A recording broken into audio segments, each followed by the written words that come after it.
Okay.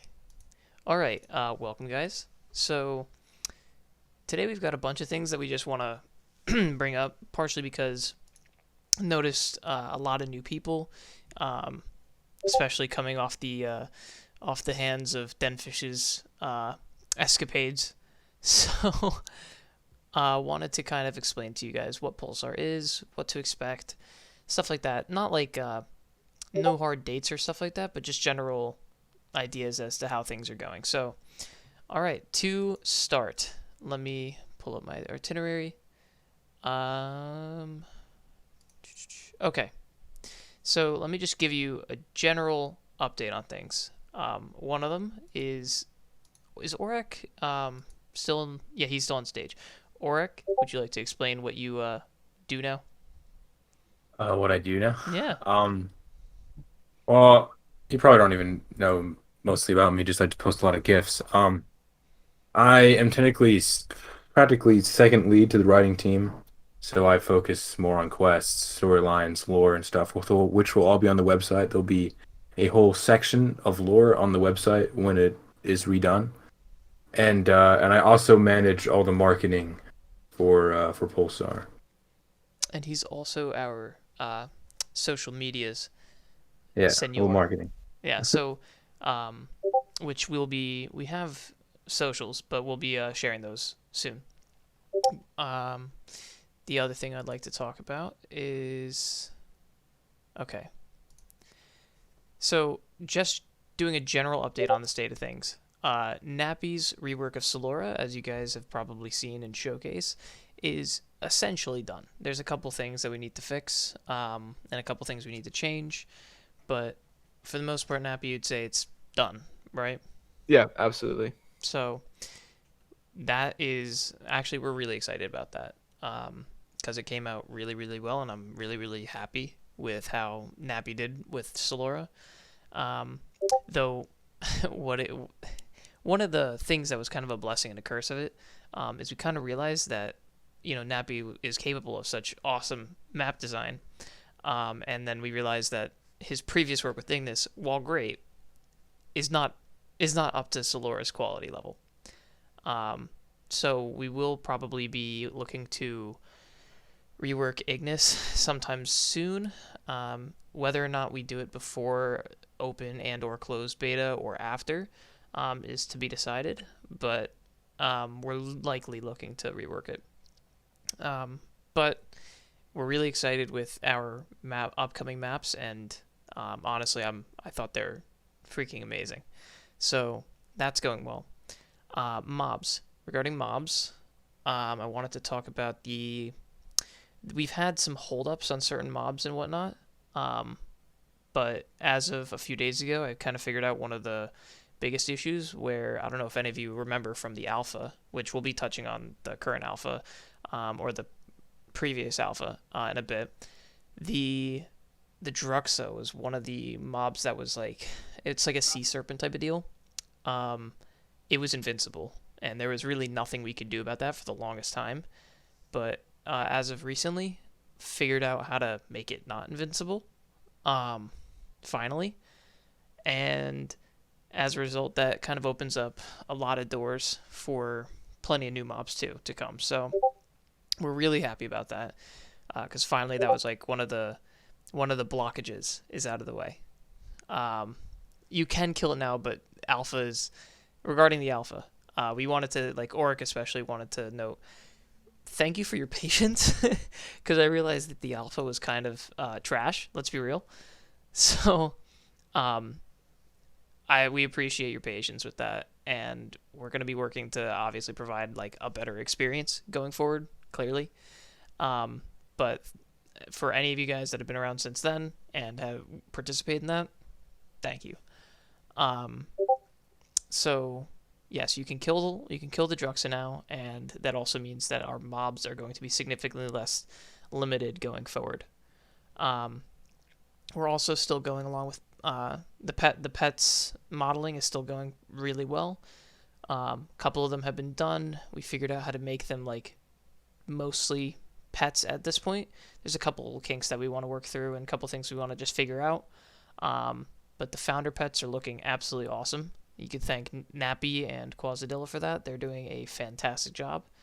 Um, Both are like, I mean, all of us really are finishing up school right now, so some of our time has been limited, but we're doing all that we can, and honestly, we've picked up pace quite a bit because, as you know, after like from December and after December and a few months after that, things slowed down just because of life, honestly, for all of us, and that was upsetting. But the last 2 months have been really, really great and have got a lot of stuff done. So doing great there. Nappy's guns, because Nappy's also the gun model. Nappy does quite a lot. If you It is too much. It is too much. if you didn't know, his guns are coming along really well. And once we have a few other things cleared up, Nappy will basically finish up what he has and potentially add a few more. We'll see. I don't know what Nappy. What do you have any ideas as to what you want to do with guns? Do you just want to clean up what you have, or do you want to add any more? Um, I think for now I'll just clean up what I have, but I Okay. have several ideas Yeah. for what I want to add. So, I'm gonna be setting those up, and those will be again. We're really excited for those, and once we can get those working, I'll probably post some videos and um, some like demos of that going on. So that's gonna be pretty sweet.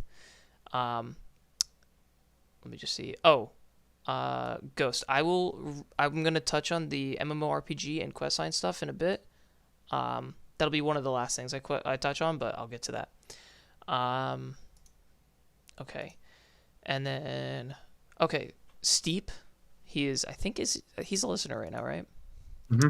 Yeah, he's doing our jetpacks. He's doing awesome stuff. I'm really excited for how our jetpacks are gonna function.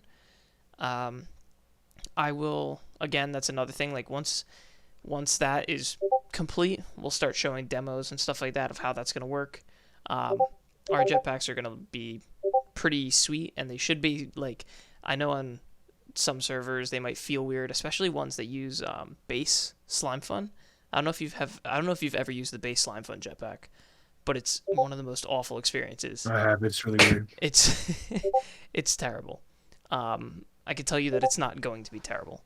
There will be combat jetpacks. There'll be create like building jetpacks, hover. Like it'll be good. I can promise. Um, we're also Grandom is like taking Movecraft quite a bit away from what it is normally, in terms of mainly like piloting aspects, in terms of like registering ships and whatnot. So going forward, we're going to call our fork of it Photon because he wants to, and I mean Photon is pretty cool. And it sounds So cooler. so we're going with Photon. So when we refer to things as Photon, we're referring to Movecraft. So going forward, we're calling it Photon. Ship detection and spawning regarding it is basically complete. There's a few things that we need to work on, but Granum is basically just been working on polishing it and getting it working properly because it's been a pretty big undertaking to change how it works entirely in terms of like, you know, going from building the ship to bringing it into the real world, and then taking it out and etc. And also producing ships and whatnot. That's been, you know, quite an undertaking. It's mostly done. He's going to be working on the Photon weaponry plugin, which is going to be, he's going to call it Atmos. The the ship guns and add-on, I think the shields as well. That's all going to be worked on in like pretty shortly. If you guys have any questions regarding like technical aspects of that, I would ping him. He said that he was going to be open to being pinged and answering questions with that. So feel free to ping him. Please don't over ping him. But like if you have a question, I would ping him once and then just like edit the message and add all your questions there. The website is going to be getting a full redesign and reintegration. Our previous provider, I think it was like Nameless, Grandin was not happy with at all.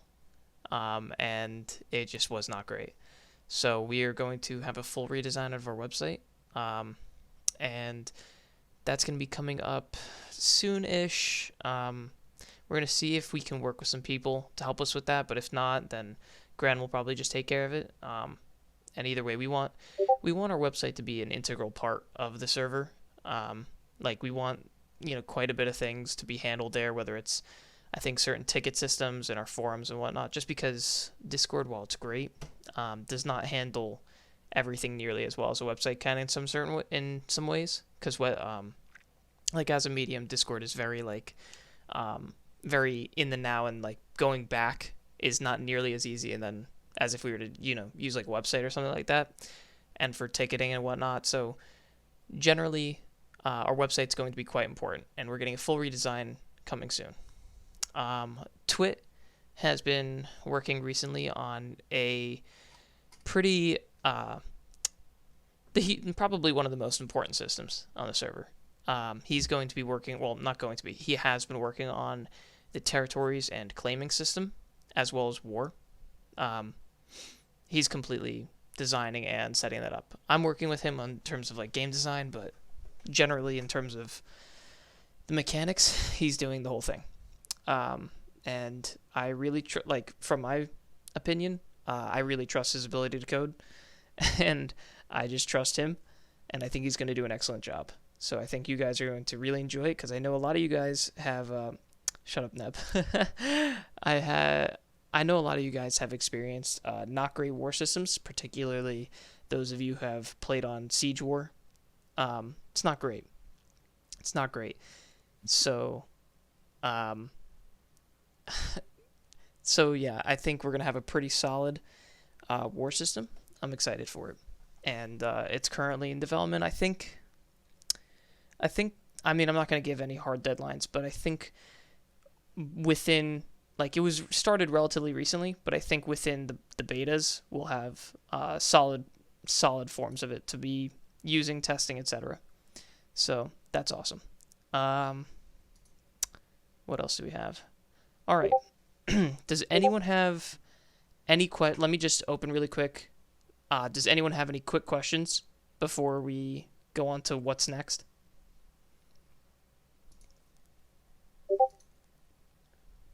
I'll give you guys like a couple seconds or so. And Nappy or Oric or Dan, do you have anything to add? Yeah, I do. So part of the reason Solora took so long to make is because a lot of the time was spent like learning new techniques and stuff, and I'm very much a perfectionist when it comes to my work. So I was very dissatisfied with it for a long time. But I think like Ignis will be much, much quicker to rework because I have learned a massive amount of stuff over the past few months about like world creation. So, yeah, I mean, what I will say is like will be quicker, but honestly, like right now we are really happy with it, and it has some really cool elements that we'd like to translate into the newer Ignis. But um, oh, nap time. I will get to that. Um, that's a pretty layered question. I would probably like to get to that at the end, but if you're not able to stay the whole time, then I'll answer it now. Are you able to stay until the end? Okay. Um. So, all right, I'm gonna just move on. So what's next? Um, Preparation for closed beta. We don't have any hard timelines because we had a hard timeline on the alpha, and while we met that timeline, I will say that the burnout that was caused was probably more damaging than having just missed the deadline. Like, I don't want to dance around it. It was rushed. Yeah. It Um, was rushed, and honestly, completely honest, we're lucky we're still here yeah. after that. And I want to thank every one of you who's stuck with the alpha and like forgave our mistake and stuck with Pulsar because if it died right then and there, that would have sucked. Yeah. Like Yeah. we've sunk in so many hours into this project, so many ideas have been flown around. Like this is for most of us our passion project, Hmm. and it's kind of and back then we were just kind of in over our heads. We thought, oh, we can get this done by so and so date, but it wasn't feasible. And I'm just glad and appreciative that you guys have stuck around and understand that these things take a little bit more time than we thought. So, which we really, really appreciate you guys sticking around, because a lot of you have had plenty of reasons to not stick around, and you still have. So we're really thankful. But what's coming next? We're preparing for the closed beta. We're looking for, I would probably say, if you're looking for a general timeline, early to midsummer at latest is what we're hoping for closed beta. Obviously, if we can get it out sooner, then we'll get it out sooner. But we want to make sure that things are, solid in both in terms of back end and front end, and just, generally work. And we don't also want to, again, make sure that unlike alpha, we don't completely screw our own selves over by putting way too much on our plate at once. So we're working on that, and we hope to have that out within probably like 1 to 2.5 months at most.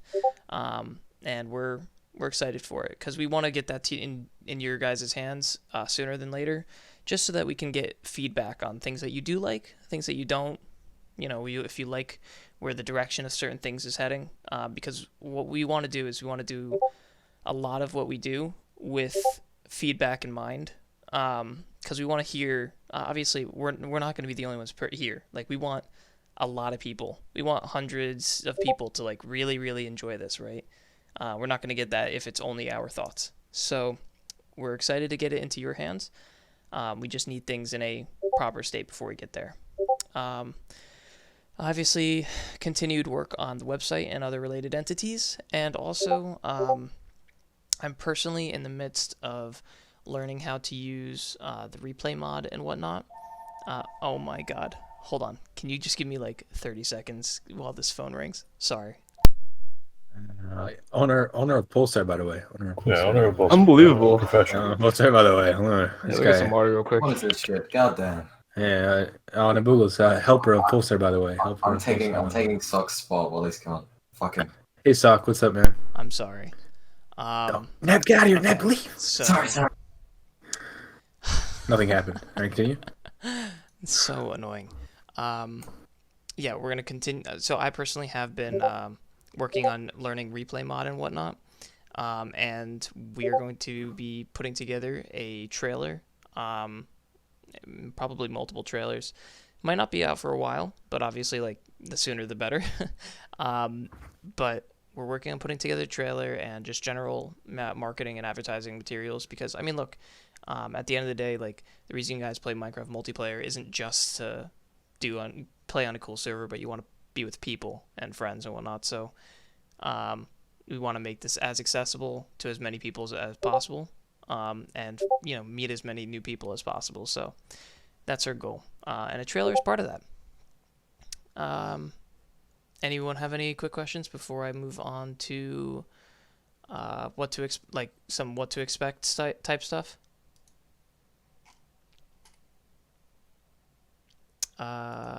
Oh, I didn't see what Shadow said. What if 1.17? So, yeah, depends. Depends, Shadow. Regarding 1.17, if it is, it depends on our plugins. I want to, like, as soon as 1.17 can be upgraded to, we're going to 1.17. But yeah, definitely. we're not going to stick at an unupdated version of Minecraft. We're going to go to it as soon as we can. Anyone have any other questions or whatnot?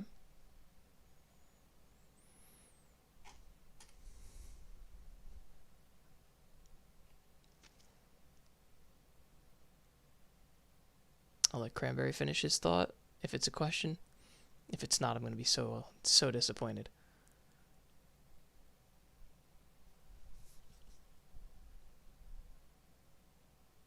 Are you guys just okay? All right. If Cranberry's asking a question, I'll answer it. But moving on. So what to expect? As I said regarding closed beta, I would say early to midsummer. And then open beta. So open beta, obviously, as it's stated, will not require an alpha beta pass or founder to get into. It'll be open. Hopefully, open beta will follow closed beta by like a couple weeks to a month or two. And we're not Yeah, trying but to there's hold no things back. date. Yeah, there's no date. We're not trying to hold things back, but again, we just want to make sure that like once things go into open beta, we want to have a somewhat higher level of quality than it had in closed, and we just want to like obviously we're not going to be done because it's still beta, but we're not trying to slow things down. We just want to make sure that everything is quality. But in terms of general timeline, I would say anywhere from 2 to 8 weeks, which is a really large range. But following the closed beta is when you could probably expect to have open beta. So speaking of alpha beta passes and the ranks, what was promised in the founder ranks will be delivered upon. If you saw it written there, we're gonna give it to you guys. Obviously, like nothing's gone wrong there. All's good. We're planning on switch. I bring that up because I just wanted to say that once open beta comes out, founder ranks and alpha pass they're gone permanently, and we'll be switching to a monetization system similar to Hypixel's, where most ranks will be one-time buys, but the absolute highest rank will be a subscription-based system, which will have required buying the previous highest rank, just because it's run by Hypixel, and obviously it's a quality system. So, and obviously, I know to many of you guys is big question is, will it be pay to win? No, it won't. None of us want it to be pay to win because obviously none of us like the idea, for personal reasons, and also because it's not great for server health. Oh, Quaz is here. I didn't even notice. I'm back. Hi, Nappy. Yeah, we're not doing pay to win. We think it's BS. We're not doing it. There might be ways in which the certain perks and whatnot might how do I say this, might add conveniences in gameplay, but none of it is pay to win. I can assure you guys that would be stupid. We will be following the EULA pretty tightly, and we're gonna be in compliance. Is ship collisions going to be? I mean, maybe, but probably not. Only because that leads to really weird metas. Sorry, that was just something that I have a personal thoughts on. I don't know. We respect the EULA, and we're going to be really tightly following it. I mean, some parts of it might be some parts of the EULA might be somewhat confusing in terms of what things do and don't follow, especially when you look at some larger servers. But honestly, we're just against pay to win. So if we see something that's pay to win, we're not doing it. So I feel like that generally answers it, because the EULA is basically no pay to win, and we won't have pay to win. So yeah. Again, because we think it's BS. Yeah, and regarding some of the donor perks and whatnot, we're not so certain what those are going to be, so I can't really speak on that, just because we don't know all of our features yet. Yeah, they're more to be determined. Yeah. We're more focused on developing a stable build for closed beta, and then we focus on what perks donators get afterwards once everything is done. I would say the majority of them are going to be cosmetic or convenience related, but otherwise we don't really know. But yeah, again, don't be worried. We're not doing pay to win. Honestly, Oric, Nappy, Quaz, Den, do any of you guys have anything to add? Mm-mm. No, I don't think so. And Oric? No, I think I've said most of what I want to say. Okay. Negatory. All right, so then I can open it up to question and answer. So if you guys have any questions, go ahead, and I'll answer priorities, and then I'll go back to AP, because AP asked earlier on. So what franchise Space Combat will be most similar to? You know what? I'll tie this question into AP's question. So AP's question, what? No, please, I don't know. Please don't answer right now. AP's question was like, what kind of gameplay loop could we expect Pulsar to have? Um, and so I want to say the best way to categorize Pulsar is probably going to be like sandbox, space MMORPG, where the RPG aspects are not, um, we're not gonna be fully fleshed with those for a bit because we want to get everything else done. But once, I'll get to the RPG, but the goal is it's going to be a space sandbox where whatever you want to do, you can do. No, Ghost, I'll get to that. We want to really have it so that you can be whatever you want to be and do it however you want to do it, play however you want to play with however many people as you want, with as few or as many as you want. Within So reason, of course. Like, yeah, there's within reason, but yeah, and the goal is to be as accessible as possible. So that translates to everything that we do. The gameplay loop is going to be like there's going to be industry aspects, financial aspects. I mean, like I can't really say there's any specific gameplay loop because we want to add a lot of different surface level features that are super accessible, but each of those features have plenty of depth that if you like that, like if you like, let's say, economy or finances, let's say, you could do business type stuff to dive into financial and economy type stuff. and to piggyback on that, we're talking about gameplay loop, since there is going to be a main Pulsar quest storyline and in There terms will of be, yeah. side quests. As one of the writers, I'm directly involved into this, and so Pulsar's main storyline will be split up into chapters, kind of like The Mandalorian or Clone Wars, like arcs like that type of deal. And the first chapter will be done by, I want to say closed beta, but it could be open beta. Like I don't want to put any dates on it, but to help with the gameplay loop, there'll be more quests rolling in every update to Pulsar. Like if it gets tagged on with a couple planets or its own update, or Oh, like let's there's talk gonna about it. be consistent quests and things to do rolling in to make gameplay fresh and exciting.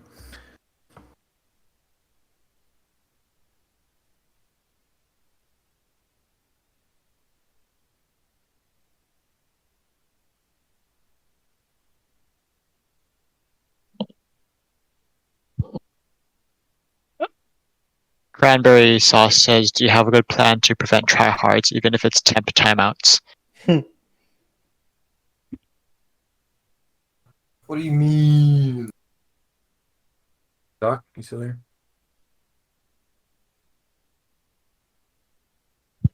Where'd you This go? is this is this is like the time you fell asleep for 2 hours in VC. No, I think he had to go. He said he had to go for a little bit. Yeah, it's grandmother.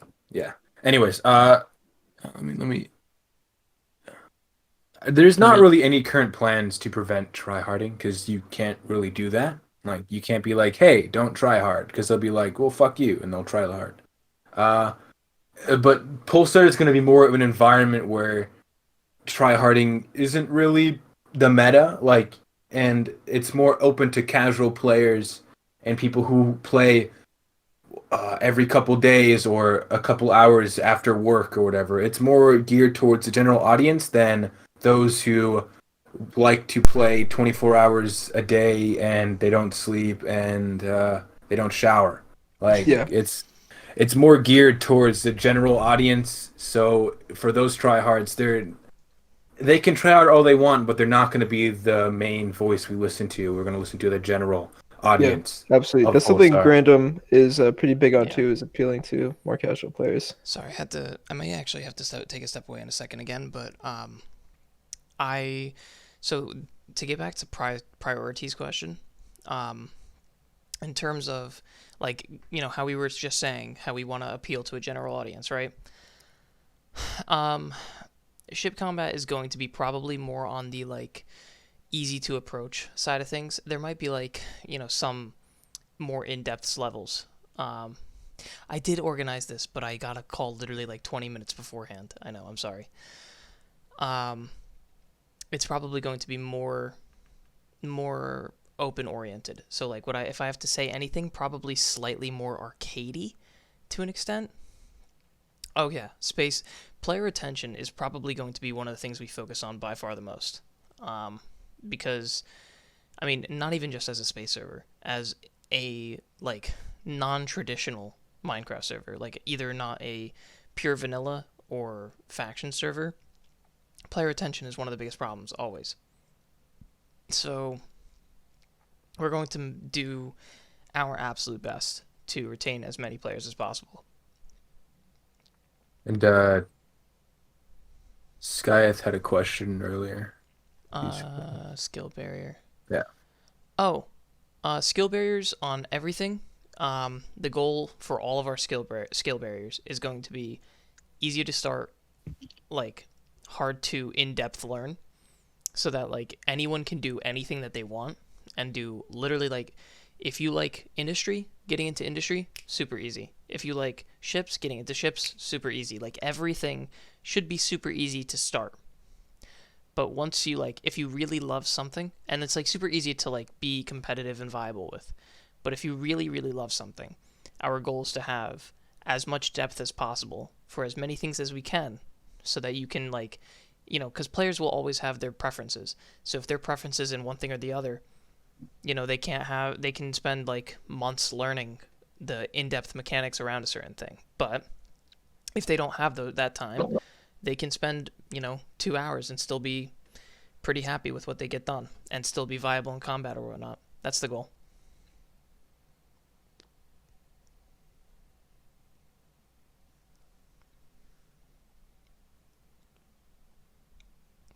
So, for which one specifically? Combat specifically?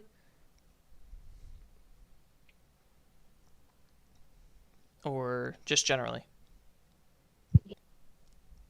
And that I'm talking to Scythe, by the way. Generally, we're going to have things where it's like, I mean, first off, quality tutorials is one way to do it, but I also know that not everyone is going to go into tutorials. Like, Before you continue, I can piggyback a little bit. The first quest story, like the first quest that you can choose to play, is a sort of mini tutorial in a sense. mhm, It teaches you the basics of what to do on the server and how you do it. right. So yeah, what I'll say is like, just generally, we're gonna try and make we're gonna try and make things relatable to, I guess, say either games you've already played or Minecraft like originally, to try and keep things simplistic and easy to get. Like we're everything that we're doing. It's hard for me to pull up specifics, but like everything that we're doing, we're trying to follow somewhat relatively existing templates for the beginning, just so that everyone gets like, okay, this is what I'm supposed to be doing. Like when you join a Minecraft server, what are your first instincts, and trying to work with those to kind of like, this is hard for me to speak on. We don't want things to feel unnatural.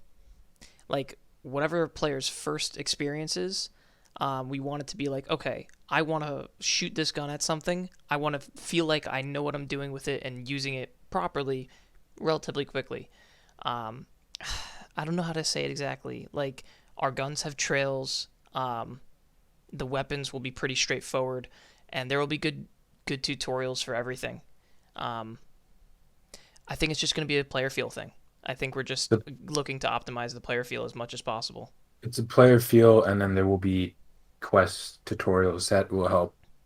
Yeah, Like, I mean, this is something that we're going to keep working on. It's probably one of the things that we're never going to stop working on, because there's always ways to make it better. But yeah, that's, again, player retention and teaching players the general mechanics is going to be probably our top goal, always, because we just want to, introduce people to things and have them like it the whole time. Then of course, enough content in their favorite mechanics to keep them around for a long time as they, like things and whatnot. Nap time. So any plans for moderation of player B player conflicts? I guess I'll just say like in general, our staffing is going to be pretty cut and dry. Like we have a system for how we want to do our staffing, and we want to do it pretty we want to have extremely consistent moderation, and we're gonna have it pretty consistent across the board because we've all had bad experiences with poor staffing.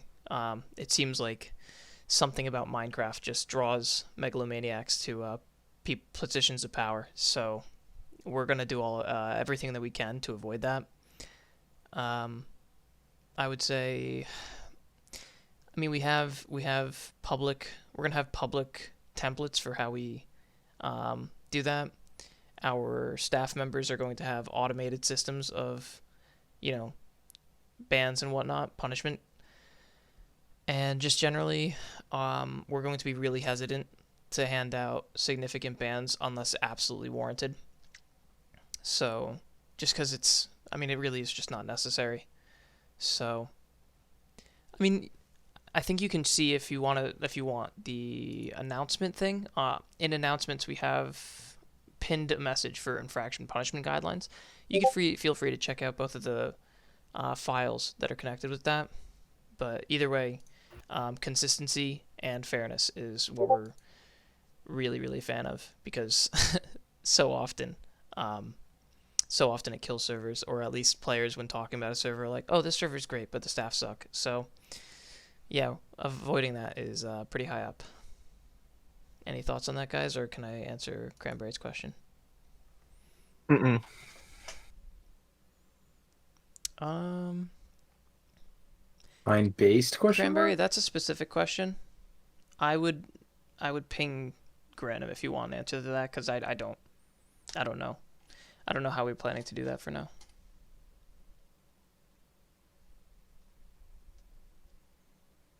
And Yeah, also, that's a Granopus. That's more of a random question. you're not gonna get banned for pinging Granum.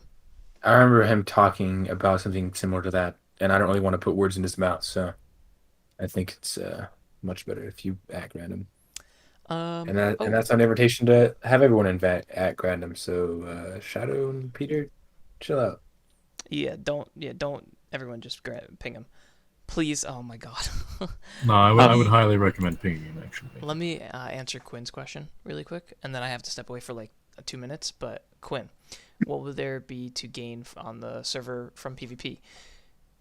Just going forward, um, one of my personal favorite like gameplay mechanics um, is to limit how much you lose and more center things around what there's to gain.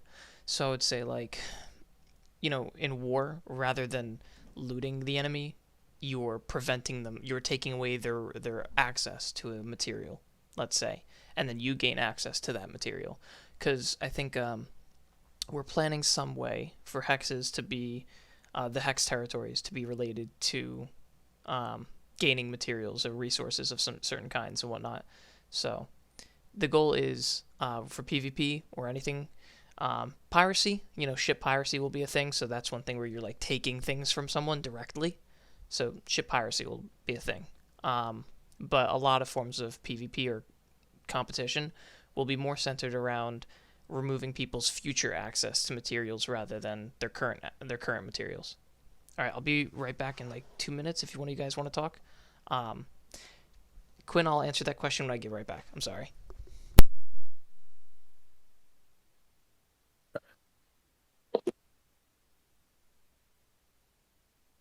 And that's kind of more of also a random question, because he works on Photon, our fork of Movecraft.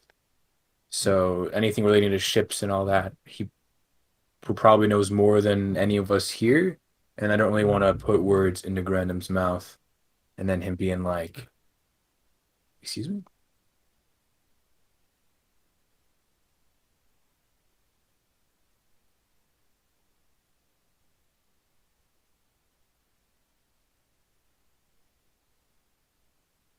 But if there's any questions specifically for writing or building, me and Nappy could definitely answer those respectively.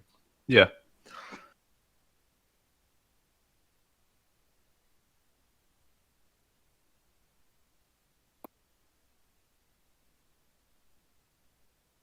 Oh my god, my mic wasn't working. What's up, Quaz? Oh Yo. no.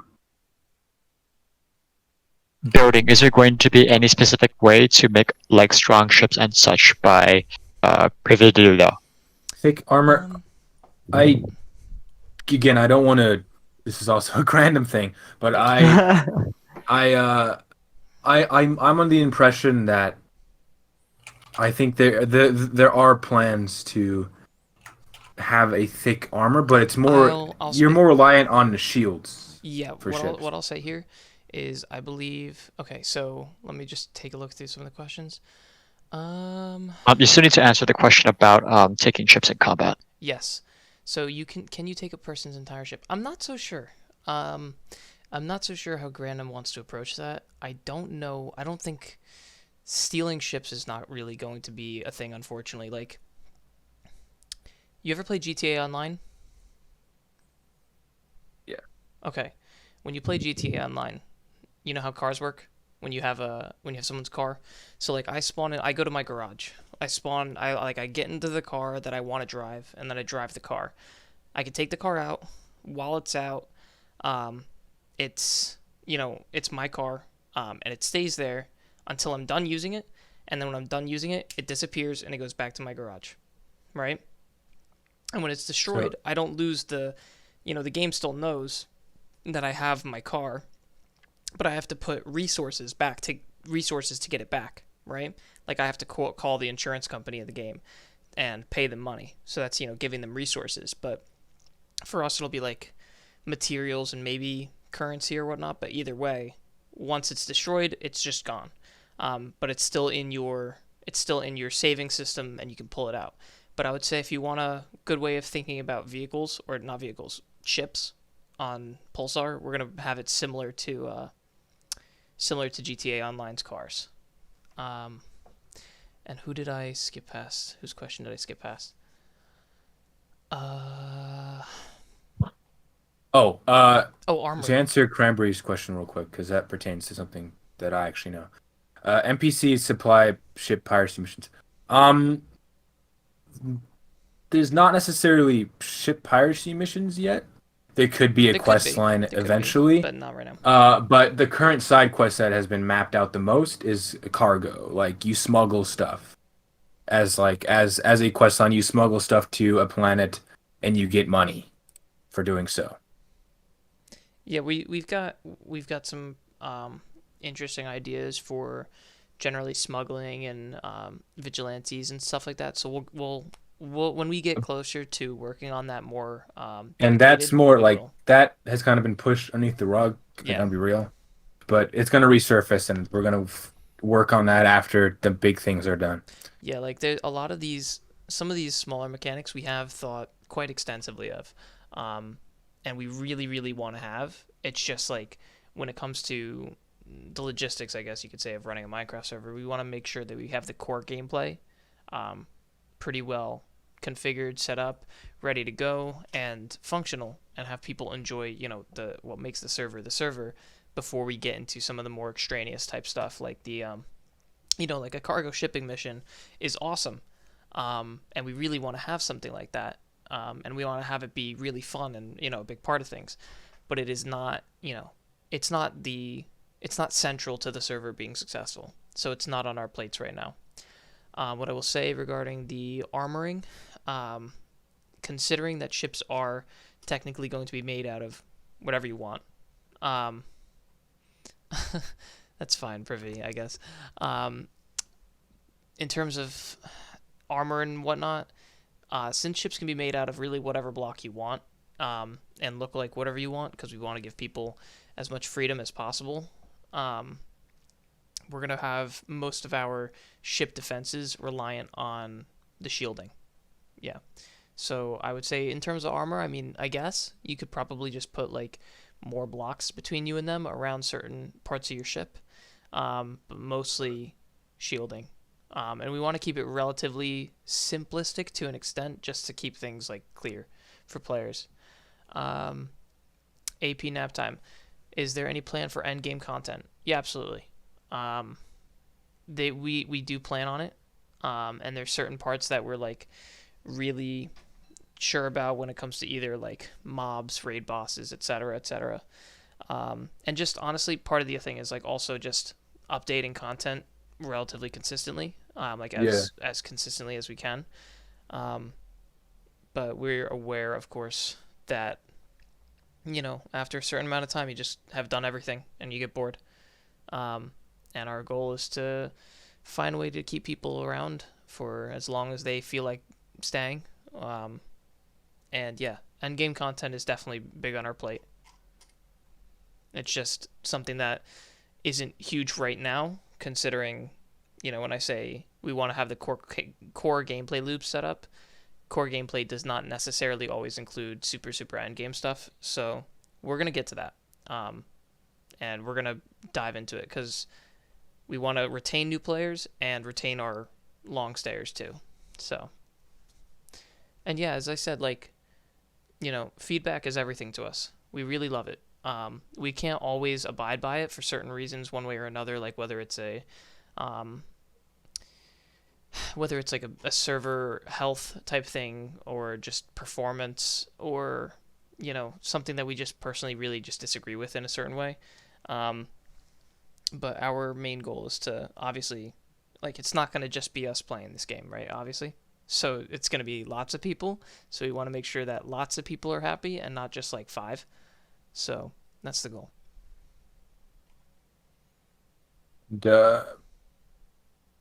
Priority T asked if Star Trek ships would be viable. Um, Um, I think anything uh, can be viable. I think anything is viable. I think definitely there's more of a focus on shields, so you Hmm. can make these cool ship designs, and they're not like completely useless. That's the goal.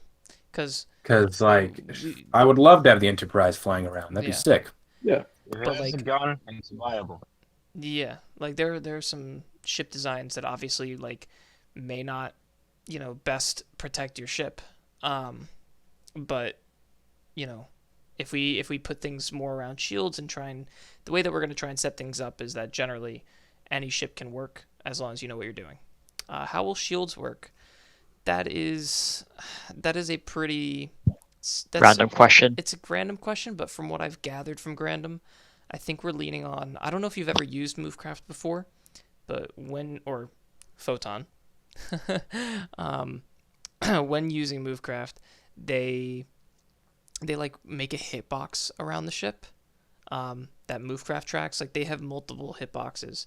They have a hitbox for like every single block on the ship.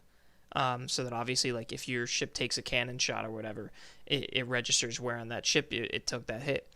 But they also have a second hitbox, which is just the entire ship. And that entire ship hitbox is likely what we're going to be outlining as the shield for the ship. We'll see how exactly we do it, but we're likely going to keep the shields relatively simplistic, but powering the shields and whatnot should be good. And of course, like when your ship takes a hit, the shield will represent like, you'll see the shield pop up and show stained glass or some kind of block that shows that you were hit, where you were hit, and generally the health of the shields, that kind of stuff. There was another question. I feel like I missed. AP. There was a question about economy. Right. Economy balancing. So one thing we've noticed is economies on a lot of servers are not great. I'll just say like our economy, we want it to be pretty heavily player driven, and we're going to be protecting players from certain levels of monopolization and stuff like that. But our economy balancing is going to be really heavily managed and stat tracked pretty heavily because we want an economy that works and isn't either constantly inflating or constantly crashing. I personally am really, really invested in trying to figure out how to set up a virtual economy very effectively. So we're going to be managing that pretty actively because that's Yeah. one of those things like you can't really just set up and forget. You kind of need to sit there and make sure that it's constantly healthy because people will always find a way to break it. So if you're just letting things run, it's gonna break eventually. And to answer Narwhal's question, uh, is there some form of outpost? Yeah, there will. I'm assuming there'll be an AH. There will be lots of outposts. Yeah, there'll be Yeah, plenty of so outposts. there'll be plenty of outposts to sell to NPCs and sell stuff for other players. Sell to NPCs, Because buy from NPCs, set up stores, whatnot. Yeah. yeah, like Actually, one of the things that we that we think will be pretty funny to see is we'll have this is like a donor perk that we're gonna have. Not a donor perk. It'll be like something that you can buy in the store. You can buy like advertisement space, where you can put up an advertisement for your shop or really whatever you want in the um, in the outposts. We think that'll be pretty funny. You could like send us a PNG that you want us to put up, and appropriate, of course, yeah, appropriate, of yeah, course. obviously, and like safe for Not work. of your butt. Yes, but you could send us a PNG, and if you pay for it, we'll put it up for like a week or two. Yeah, I think that'll be funny. But the outposts we're aiming to be player hubs, and meeting hubs for like trade, etc. Whatever, whatever really.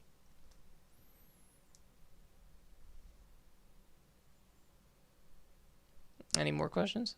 I mean, I've got plenty of time, so I can answer whatever.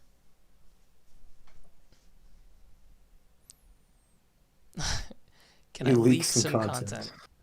I mean, not particularly. I can't even stream anyway right now, so it's like, because these meeting rooms are trash. I don't know why you can't stream. That's the stupidest thing. Um, trying to think though.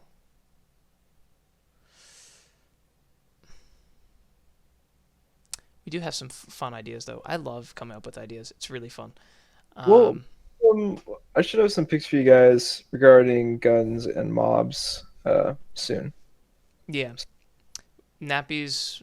I mean, Nappy's busy IRL, but um, I've got like 3 AP exams and I'm graduating high school in less than a month. and I Yeah. graduate Hey, college as of tomorrow. I have a quiz, Thank and you. that quiz will be the last assignment of my college career. So I need to make That's sure I do well. awesome. Yeah, it's weird. Although I don't want to get too much into personal stuff right now because this is a meeting. Are you But gonna cry, suck? True. but I do have. No, I'm not gonna cry. I do have I think you're gonna cry. lots of work to do this summer, and You crying? whatnot, but no, I'm not crying. I'm just tired. I'm crying. I just have allergies. It's the allergy. I just played VR for 2 hours, bro. My eyes are watery. Let me just see. Yeah, that is actually part of the code. Actually, Oh, let me see. Steve, delete that quick. Oh, I mean, you guys have already seen it, but I'm just looking through my favorited gifs. In terms of some of the founder pets, like I'll just share like this. These are some of the founder pets that we've got. And this one is somewhat in a work in progress, but yeah, these are some of the founder pets that we have. How's Trying that to work? think. Is that one broken or Which one? the orc one? The gift for it. Oh, do I not have it? Hey, I'm here. Oh, yeah. What's up? Real now. Who's a pine? I don't know where that orc one is. What the hell? If you can find it, please put it. I don't have the GIF, but I have an image. For Oh, that, well, that's quick, also that's okay. outdated, but the orc itself is going to stay the same. The titling above it completely outdated. Please ignore that. and then Thunder, up to the 10. pets is Oh, tier never 3. mind. Yeah, It's it's not tier three. And So. I will say that we're likely going to keep the ability to buy custom pets, but this is not necessarily an advertisement, but you could take it as such. Right now, Founder Tier 3 is $75. I can assure you that buying a custom pet will never cost anywhere near And $75 after Founder is gone. and to It keep will, in mind, Thunder, if you already bought like a tier one or a tier two, you can upgrade yeah, for cheaper. they'll be potentially like $100 to $200 just because at that point making content on a person by person basis will be quite a big time drain compared to right now. So we literally can't afford to take Yeah, less. plus it wouldn't make sense to make our modelers model pets when they could be modeling new mobs for planets. Yeah.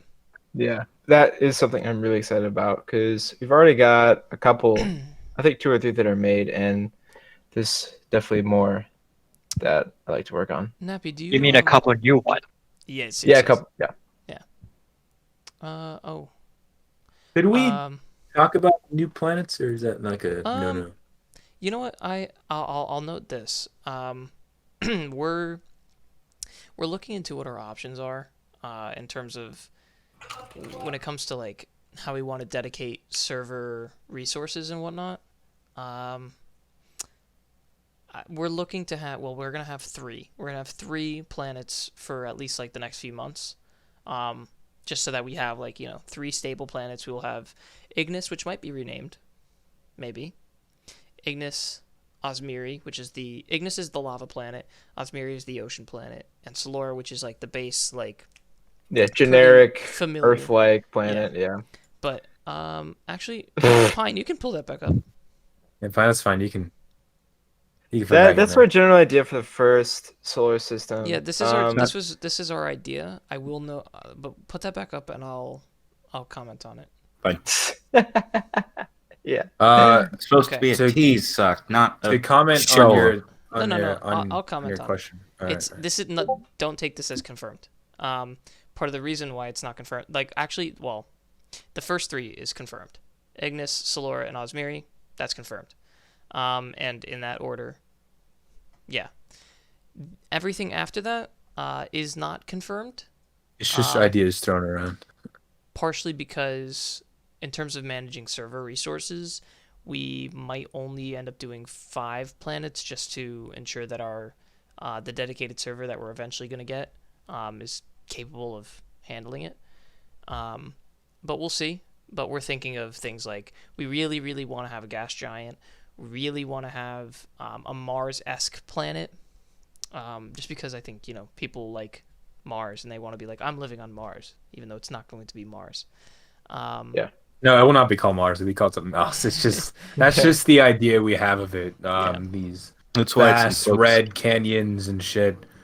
It'll be completely custom, and it will not be Mars. It would just be inspiration from Mars. Yeah. Yeah. Mars-esque. Yeah, Mars-esque. But to answer Naptime's question real quick, the justification for a certain beta date. Anyway, that's not a set date. Like I want to make it very clear, that's not a set date. It's just hopeful thinking. It's what we want. Summer. It's like based on the current track, a mid to late summer closed beta is feasible. Should be feasible. Yeah. Could be feasible, but there's always going to be unknowns, and I would rather not sort of set a date and then everyone to be disappointed. And So I will say for part of the thing is we also want to do this with like we don't want to do this entirely without player feedback because it's like it's for the players, it's not for us. So we also want to hear as we're actively developing things what things you guys like, what things you don't like. Shadow, please delete that. And just generally get feedback and push things in ways that actually make sense for the player base that we have. And so that's why we would probably rather it sooner than later, but obviously we don't want to push ourselves to the point of and also killing us. we want to produce a server and content that has been overlooked, like looked twice, it looked over a lot of times, and it is like the best we can produce. I mean, I personally would rather not half-ass something. I'd rather full-ass one thing. And just Nice. Solora, for example, Solora was much different in Alpha, and Nappy said, "You know what? I'm not satisfied." Enormously different. Enormously. And It's done so and many he changes. he did a complete overhaul of Solora. Did it take a while? Yes, but was it worth it? 100%. Like, I think that's just Pulsar's stick. We're never satisfied for what for this content we're pushing out. We want to put out the best stuff that we know you guys will enjoy, and we also enjoy your feedback on stuff.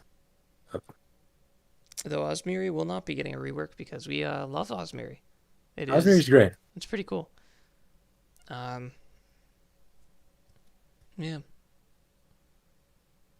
Anyone have When any your other ori- questions? Oh, when yeah. your original copy of Solora gets replaced. I'm sorry, Quaz. Quaz made Solora and Osmiri, but Nappy remade Solora, and we really like the remake. But we have no Yeah. intention to remake Osmiri because Quaz kind of knocked it out of the park with that. Osmiri's great. I love it. The atmosphere is fantastic. It is quite wet. Osmiri is quite wet. That's true. Osmiri picks? Osmiri, there's some Yeah. Osmiri picks in a showcase from a while back. Is there any new picks on that? Or No, do there's not any new hold on, picks. do I need to add another pick? There's really only one Osmiri pick. Huh. There's there's only one, and then there's I a will. pogfish. I can actually go get more picks. Yeah, if you could find any extra ones, sure. I put mean, it in. I can literally go to the planet Boris. and get a picture or two. Boris. Dude, Boris about to drain Osmiri, bro, for natural resources. No way. No, Yeah, I can go literally- on the server and get a pick real quick. Yeah, feel free. I'll probably go get another pick or two. That's me jumping into Osmiri. I just realized that there wasn't any pictures of Osmiri. No, it's kind of been an overlooked planet because it was just so perfect straight off the bat Let me that do some renders, man. we're just like, boom, done. Me, I've already seen all the an pictures. underwater Sorry. planet done so well on a server ever. It's just not really a concept that's happened. And a big thing which I like, they're like a quaz, and it's more of like a pulsar thing. I like planets that have multiple biomes because it feels like a actual living world, like an actual living planet. When it's just one singular biome throughout the entire planet, that gets very boring and stale. So with Osmiri, there's a couple different, I think there's 2 or 3, if I'm not mistaken, different There's biomes. 3 region, Yeah, distinct regions. Distinct regions and biomes throughout Osmiri, and it really brings the planet alive, and you feel like, oh, I'm on Osmiri, not oh, I'm on this ocean world that has one biome. Big whoop. I mean, part of the thing was we also were thinking when you're, if you're living underwater, you need access to things that will help you live underwater, and that means things like wood and trees. So we Quaz kind of made the underwater world of Osmiri with the understanding that it needs to be playable similar to as if you were on land. Obviously, going to Osmiri will give you probably a free or really cheap scuba set for new players that want to live there, just so that you can survive underwater. But for those of you that don't know, Osmiri is an ocean planet with a Y level of around 236. Sea level is at what? 230. Yeah. So Yeah. sea level is really, really high up. So basically everything built there will be underwater. Future versions of the planet will have, once 1.17 comes out, things will change, but we'll have deeper, even more water, or more space to build above the land, above water as well. So I'm just saying. I just want to say for a second. I'm so excited for 1.17. There is an enormous amount of potential for making worlds with 1.17. yeah. Since the world height is basically doubled. Well, if we can manage to find out how to work around all the I- new. I know World Painter has settings that allow you to go beyond the Minecraft Oh, limit, but oh it yeah, doesn't I know. export in 1.17, obviously. Yeah. I know. It's just that we definitely need to. Well, I was more referring to the server, having to update to 1.17, because I know that there's going to be a lot of Oh yeah. compatibility thingies that need to be resolved before we can actually do that. Definitely.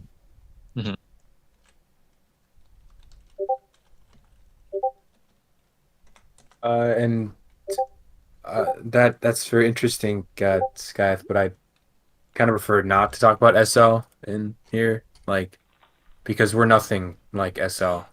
Like I'm Well, gonna make it Yeah. clear. you know what? I'll just mention because I think a lot of people have thought about or talked about SL, or even just on other servers generally, whether that's CCNet or just what people know. Um, we're really not trying to beat any servers. We don't care. We're fine with other servers succeeding.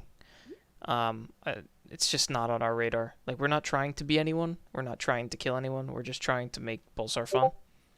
Um, and I know that you guys have some really significant I mean on the surface I get how Pulsar would actually kind of align with SL or make sense to be similar to SL, like space Minecraft server, pretty straightforward. But that is the only thing there is in common. I Yeah, also we're And like wanna- people make a trying to ship, be but also make it be clear different. that this is not some SL killer. I like we're not like, man, let's make this server to kill SL. No. Um Plus most like SL doesn't see us as a threat because we're not a threat. Like if you play Mhm. SL, cool. If you play both, epic. Like it doesn't really matter. Like they're A, not relevant, and B, different types of servers. Like SL is a nation server but space. And Pulsar, I like to think, it's a little bit of nations, but it's more of other stuff. Like it's more of a MMO RPG type of game with nations kind of in there to like build with your friends, and have war. It's kind of another one of those things that like it's not required to be in a nation. It's there if you want it. Like if Because that's again, what you want to do, our you do goal it. is to allow you to play literally however you want to play. Like, we don't like limiting players to certain play styles. We don't like limiting players to certain options. It's just it limits the number of players you can have, what the players that you do have, what they can do. Like, we don't really want to be as non-limiting as possible. We just kind of want to give people a platform to do a bunch of fun stuff and go with that. And Peter, you're kind of spot on that. We're more in line with Windcraft than we are of like factions or nation servers. I took some more pictures as well. I'll post Likewise. like a render because in my opinion they are superior. Sorry. Renders are You sick. you took a render of Sari? I will. Oh. Here, I'll post what I took as well.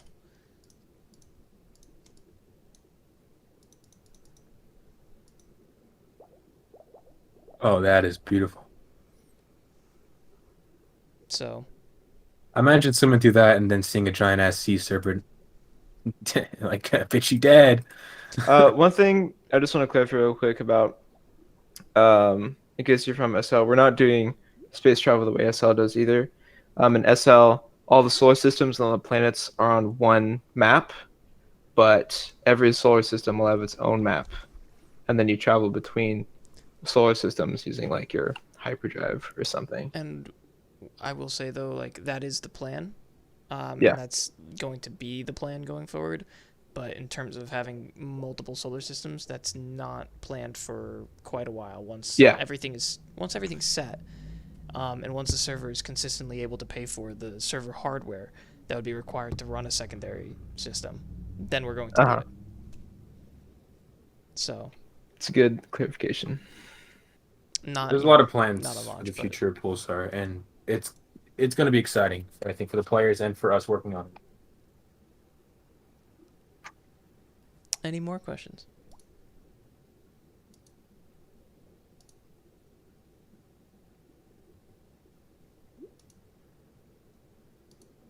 Wow, does no one have any questions? Unbelievable. I have a question, Sock. What's your Can question? I go pee? You can go pee. Yeah.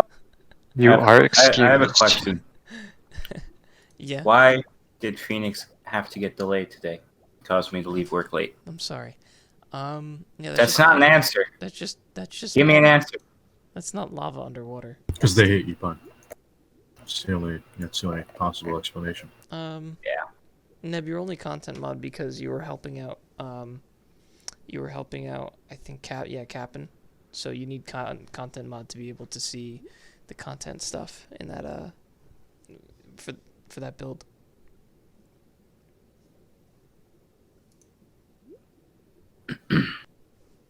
Seriously, does no one have any questions? Sad. Big sad. You just I answered. think a lot of them were answered already, sort of. We literally just answered. Like, yeah, we've answered everything. Literally every question ever? Yes. Oh my god. Wow. There will certainly be more down the line, but I think My day was okay. Okay. I'm glad, bud.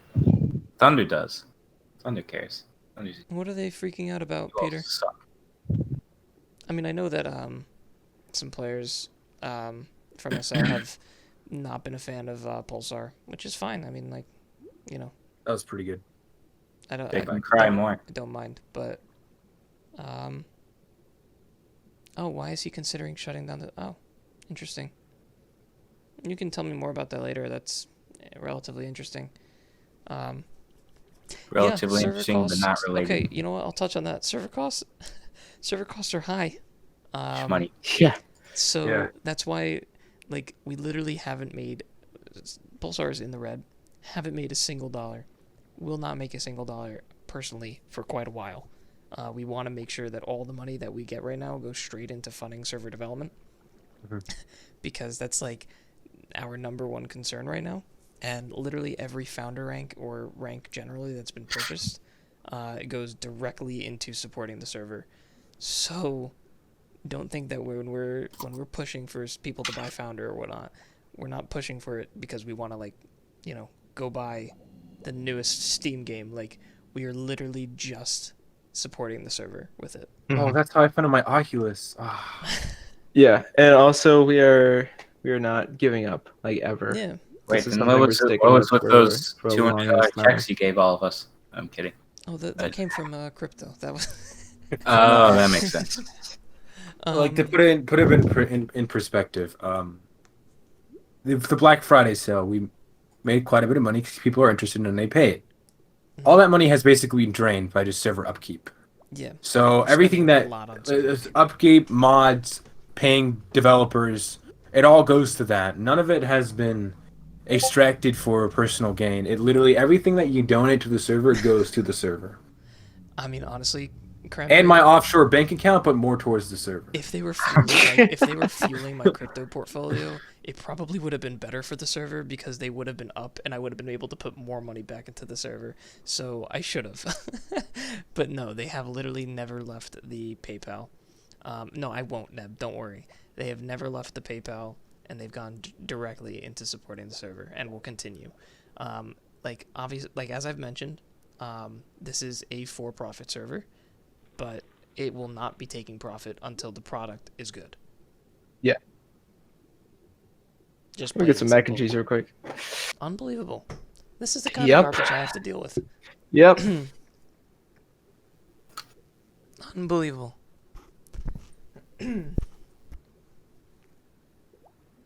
Den, you've been awfully quiet. I've been thinking. I have finals today and stuff. Just thinking. Yeah, I didn't. I already did like 4 quiz. I had 6 quizzes and an essay today. Nice.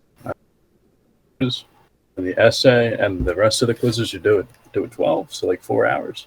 Nice. So I'm doing a little sitting there and staring at the wall and being like, damn, I should really do it, but I really don't want to. Love to hear Is it. there Any any other more questions? questions? Yeah. I mean, literally anything. Like, if you want to ask about a certain.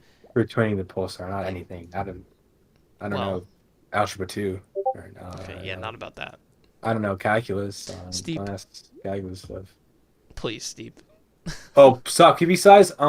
Well, imagine like the biggest in the universe and then put that in perspective. Yeah. What?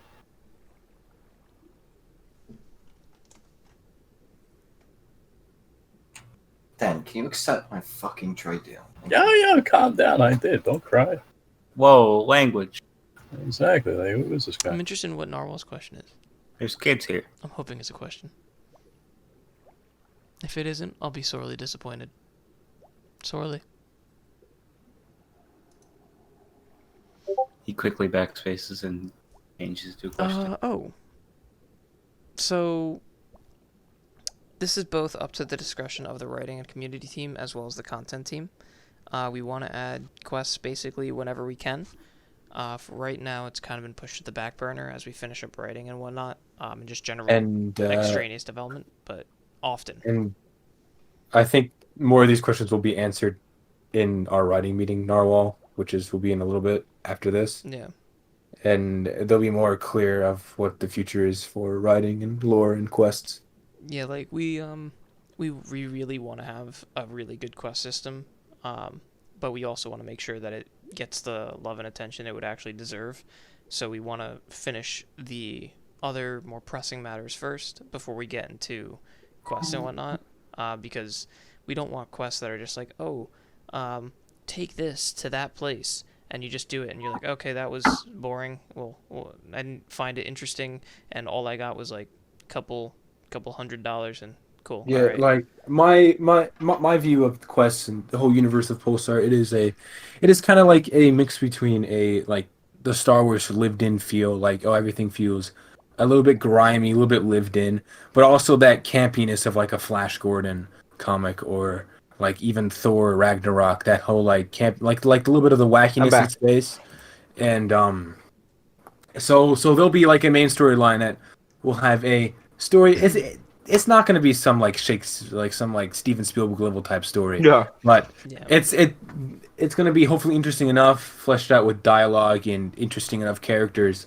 And then there'll be side quests where I would love to see other writers have a little like flair in these side quests to like diversify like the different quests on Pulsar. Like, maybe there's a funny wacky quest, or maybe there's a like a more of like an adventure type in Indiana Jones quest where you're finding ancient relics from past planets and civilizations.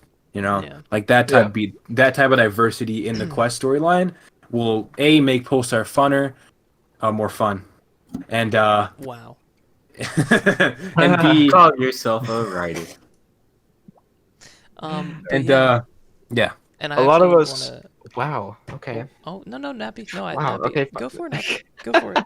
Okay. I was just gonna say, a lot of us on the content team have played MMOs. I know I have like so much experience playing MMOs. I've put way too much time into them, so I know how awful fetch quests can be sometimes.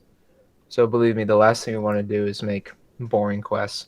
And for what Cranberry said is, I think that would be cool for people who don't want to fight players. Again, we really want to ensure that like there's options to have fun for literally every player. Like even there'll be like fighting quests and stuff like that, but we want to have things that are fun for any player who likes anything. Well, not literally anything, but like the majority of Minecraft players will find something that they really enjoy, and that's the goal. Like even, I mean, frankly, one thing that we're definitely considering, obviously it's not a core mechanic or something we're going to be figuring out soon, but eventually we're going to have custom mini games. Like not like, we're not going to be cloning Hypixel, but we're going to have there's not going to be a Pulsar Bad Boys. Absolutely not. But we're going to have Pulsar mini games. Maybe like Starfighter type combat and stuff like Yeah, that. it's going to be more pertaining to a Starfighter combat system or a like team deathmatch. It's not going to be a lot. It's not going to be like crazy. It's not going to be like, oh my god, we're going to have all these different 15 5-minute mini games. They're going to be fairly long-ish because we don't want that quick mini games because that's not our audience. But there is room for these Starfighter games and these deathmatch games where you can test out the weapons and starfighters without having to acquire it in the game, or just doing it when you're bored and like have some quick fun. Also, Swine, I've recorded. I've been recording, so Oh wait, is it still recording? Yeah, it's still recording.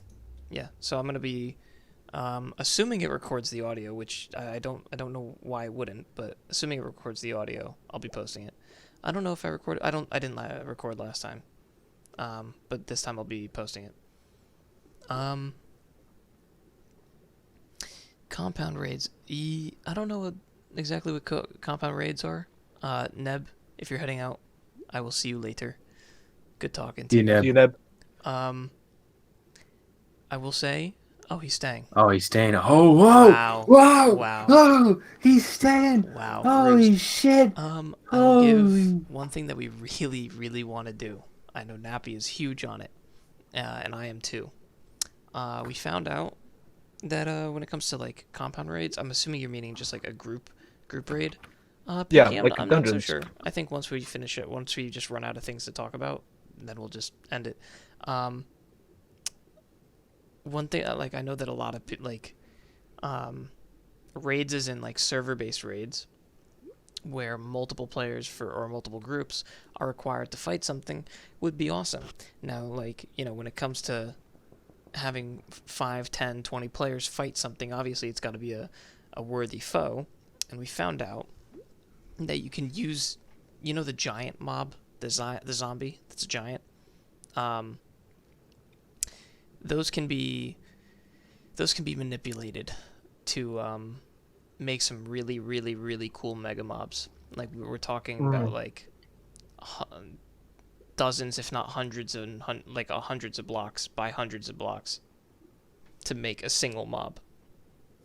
Oh, and that you if could you meant fight. more of like a R6 campaign mission as like a raid, as in like you raid a military building, Yeah, I figured. that can always be a good idea for a quest or storyline in a storyline for a quest or just on its own.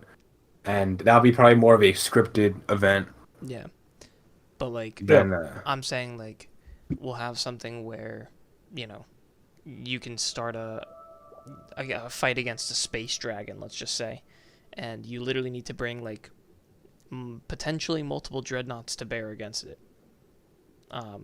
because it'll be quite large and might have enough strength and hit points and whatnot to take on dreadnoughts. So yeah, like there's a lot of really cool things that are theoretically possible that we're going to explore, like those super mobs. It's theoretically possible, and we're going to explore it. And if we can make it in a way that feels good to play against, we're absolutely going to do it. I'll get to that in a second, Scythe. And like, I mean, there's a lot of really cool experimental things that we want to try. Like, eventually, once we have the time and once everything else is satisfied, we're going to potentially look into like AI ships. It's something that we're going to look into, because it'll be possible with how we're running things. Like where we would be like, you have to go to the sector of space and take out like 3 ships, and they could just be run by AI. That's something that we could do. So we're gonna look into, you know, all of our options.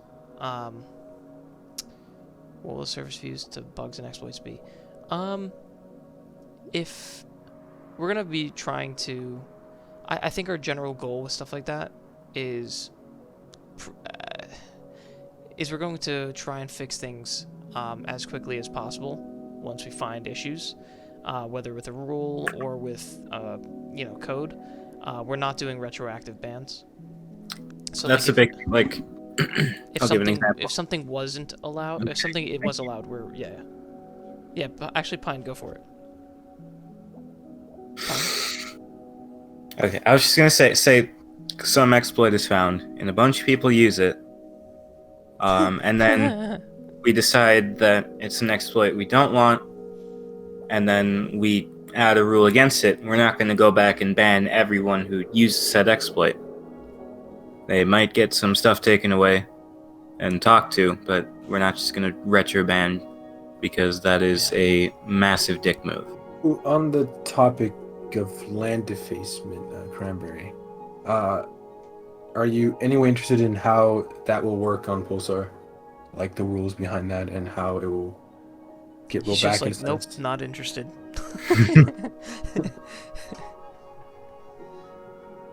Yeah, but we're not doing retroactive stuff. So anything you claim you can blow up and build and it will not get rolled back. but any wilderness on a planet that gets blown up will get automatically rolled back eventually by the server itself. I So, believe our plan right now is every other Sunday, between like Sunday night, every other Sunday night, anything that isn't claimed gets rolled back to original state, except for, like the materials, like diamonds, let's say, or ores and stuff like that. Mhm. It all goes. So we don't have our like respawning ores. Well, we'll have areas where like you can mine, where ores will respawn, but those will be specifically cordoned off for that purpose. Yeah. I mean, like those are gonna be like PvP. naturally. I mean, you can clear trees that like, if you own the land, whatever you do is going to stay. If you don't own the land, then whatever you do will not stay. So like, if you want to clear the trees around your area, I mean, sure, but if you're not building on it, then like it's just gonna go away. And our territory system is actually going to be really interesting. It'll have like, you know, war is going to be hex based. War is actually going to be, let's see, who's here still? Okay. Our plan for war at the moment, at least the little that I can actually speak on it, is it's going to be extracted from the server. So like, okay, so you have two hexes, right? Like you have, let's just say you have town A, and then you have wilderness right next to it, right? You will initiate the war from the wilderness upon that town, and then the server will do its magic, extract those regions and some surrounding regions around it, in order to make like a, how do I say this, a war zone, I guess you could say, and you will fight in a separate world. All the damage will be done in that separate world. It'll be a full-scale war in that separate world. Plenty of other details that will be explained and elaborated upon later.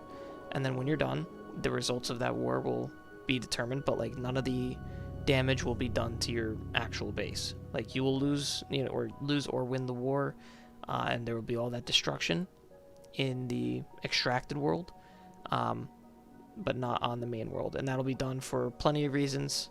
One of the primary of which is we should be able to see a lot of increased server performance during battles. So like, unlike where, a battle is going on, like let's take a nation server for example. A battle that's going on in South Africa should not ruin your play experience in Canada. You get what I'm saying? So it'll be, I'm really excited for how our war system comes out, but we're going to be doing extensive testing to try and make it as good as possible.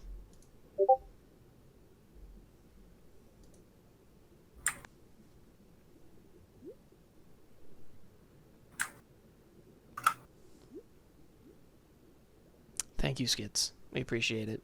Tell your friends. No. No, but seriously, we are too. I mean, honestly, all of us, we're all here because it's really our passion project, and it's something that we think is fun. Like, this is something that we all just want to do. Like, this is a game that we've all been wanting to play. So,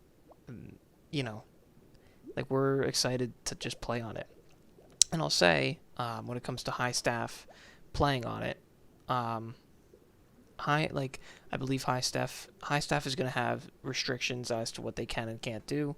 We might consider requiring high staff to play on alts. Like, I'm probably going to end up getting an alt, and playing on that. I mean, obviously you guys will know that I'll have an alt, and you guys will probably know what the name of the alt is. But like, it's the idea is, to ensure that like the people who are making the game know what it feels like to play the game. You know what I'm saying? Because we don't want the people who are most important to be so distant, because that's not great.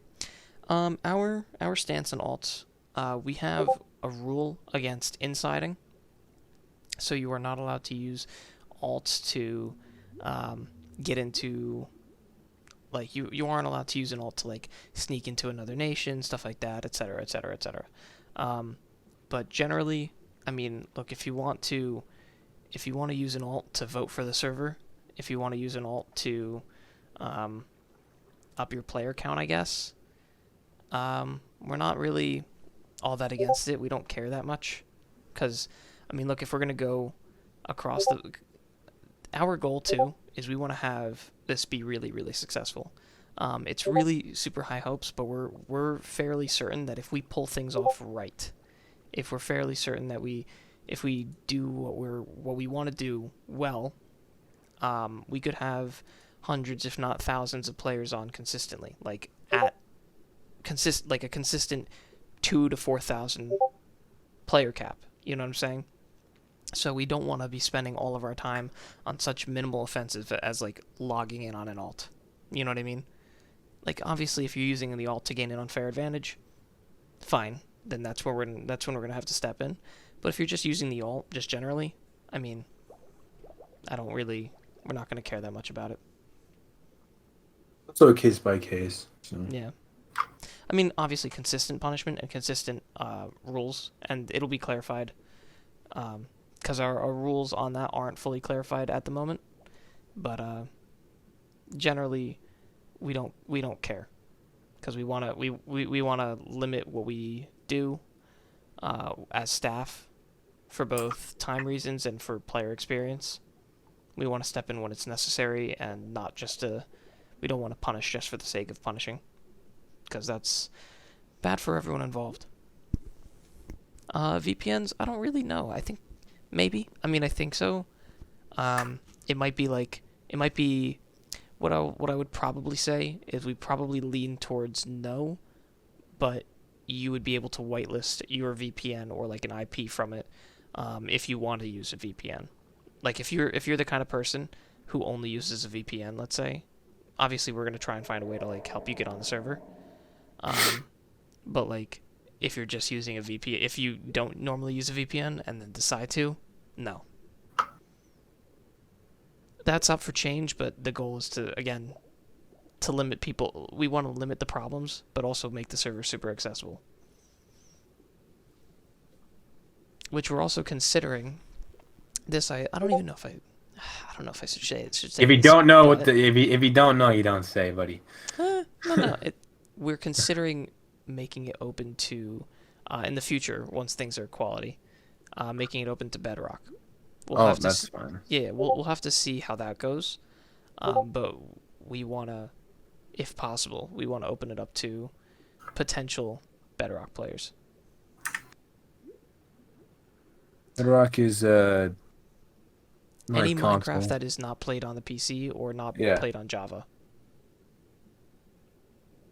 Yeah, there's a lot of things that we would have to consider, Privy, in terms of like making the Java experience compatible with Bedrock. So we'd have to look into that. But it is more of an idea. It's not set, and it will not happen for quite some time. Yeah.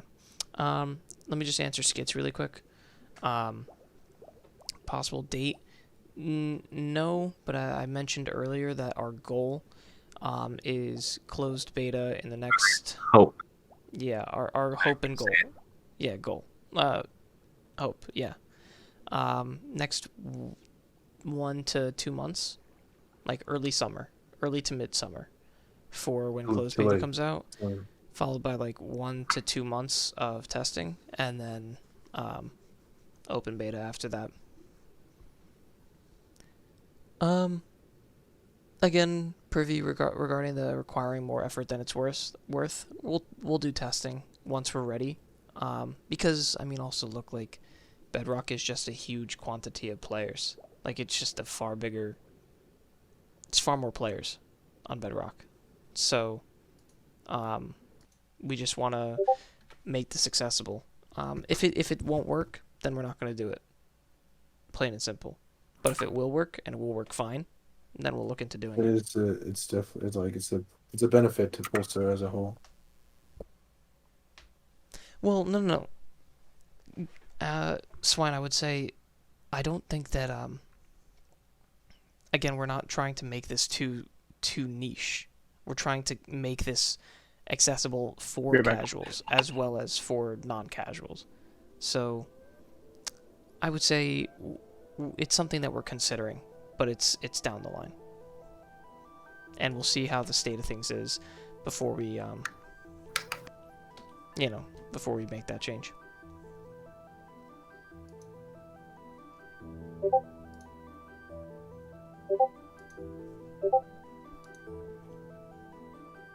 No, I know what you were trying to say. That's fair.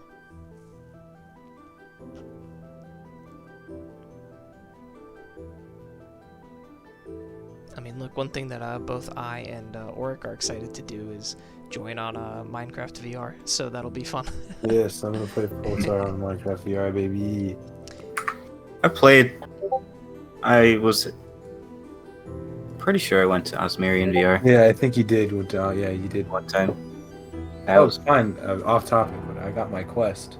Yeah, I Yeah. saw Yeah, Snapchat. sick. I don't know what games you get though. I might get that hot dog one that you always play. H3 VR. Blade and Yeah. Sorcery is really good. Man, 12 people listening and 7 people in this call, and no one has questions. We answered like 50 fucking Yeah, questions. we answered I'm ready to answer all the questions. You have. Tell, You tell us already did. about the lore. Tell us more about the story. Like, what's happening? Lauren's story is more Pine and Auric, and they are, they're actually having a meeting like right after. Are you guys still having that meeting? Yeah, that's still happening unless I die spontaneously. Oh, okay. Throughout this meeting. Thunder? Yes. It do. It do. Thunder. Oh. What will the point of the betas be? Well, there will be more features than just the alpha. Did I eat a full meal? I did, and I will have more when I finish this, and I will be studying because I will have to take a quiz tomorrow. That will be relatively important to my grade. Will there be any removals of vanilla features? I did work out. Yes and no. We want to keep as many vanilla features as we can, but we also want to make sure things fit the theme. So it depends. Like, I'm trying to think. I think the way that we're going to work with shields might be different. For instance, certain types of XP getting, like maybe cactus farming, for instance, might be neutered or changed. Like, things that we don't feel are fair or fit what we're going for, we'll remove. But overall, the goal is to keep things pretty similar to vanilla in a lot of cases. Because again, we don't want to change it so severely that like you're getting to a point where it doesn't make sense for normal players as they just join the server. Because I think. Oh, Quaz? No, go Quaz. I think the real question we're wondering is 1.8 PvP. No. No. Fuck that. Sorry. No. If you still play 1.8, that's sad. 1.9 is the PvP that has been around for years. I would say vanilla PvP, while still will be around, I don't think it'll be all that viable, I'll be honest. Yeah. I mean, we'll have lightsaber. Well, I think we'll call them power sabers or energy sabers for trademark purposes. But Dangerous glow sticks. dangerous glow sticks, yeah. Hazardous But glowing devices. we have them, and they deflect or Spicy lamps. they deflect bullets.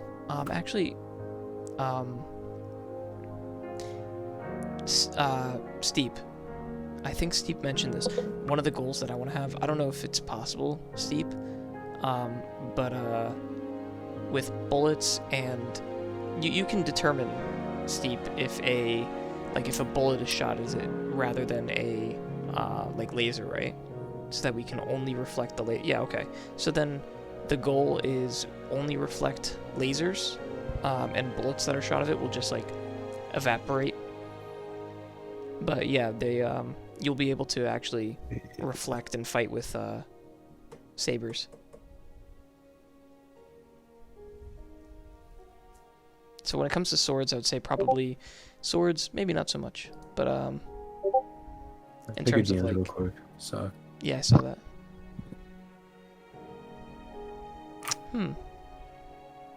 oh, he edited it. Never mind. Oh. Plasma glow sticks, maybe. And you know, obviously, just the mere presence of jetpacks will on its own change combat. So, and I think honest, like, change, yeah, as in entirely radically affect how combat is conducted, yeah. So,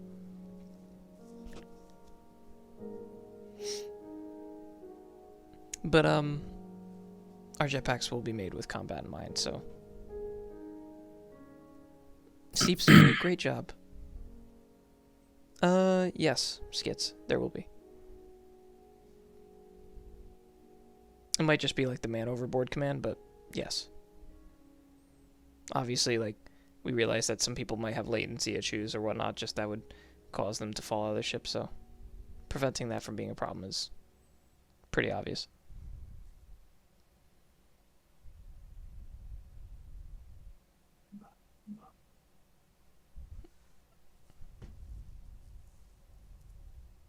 Anything else that anyone is interested in? I mean, if not, then we'll probably take like another 5 minutes for questions and whatnot, and then probably at that point just move to general chat, if everyone would be fine with that. So like 5 more minutes, and then we'll just go to general.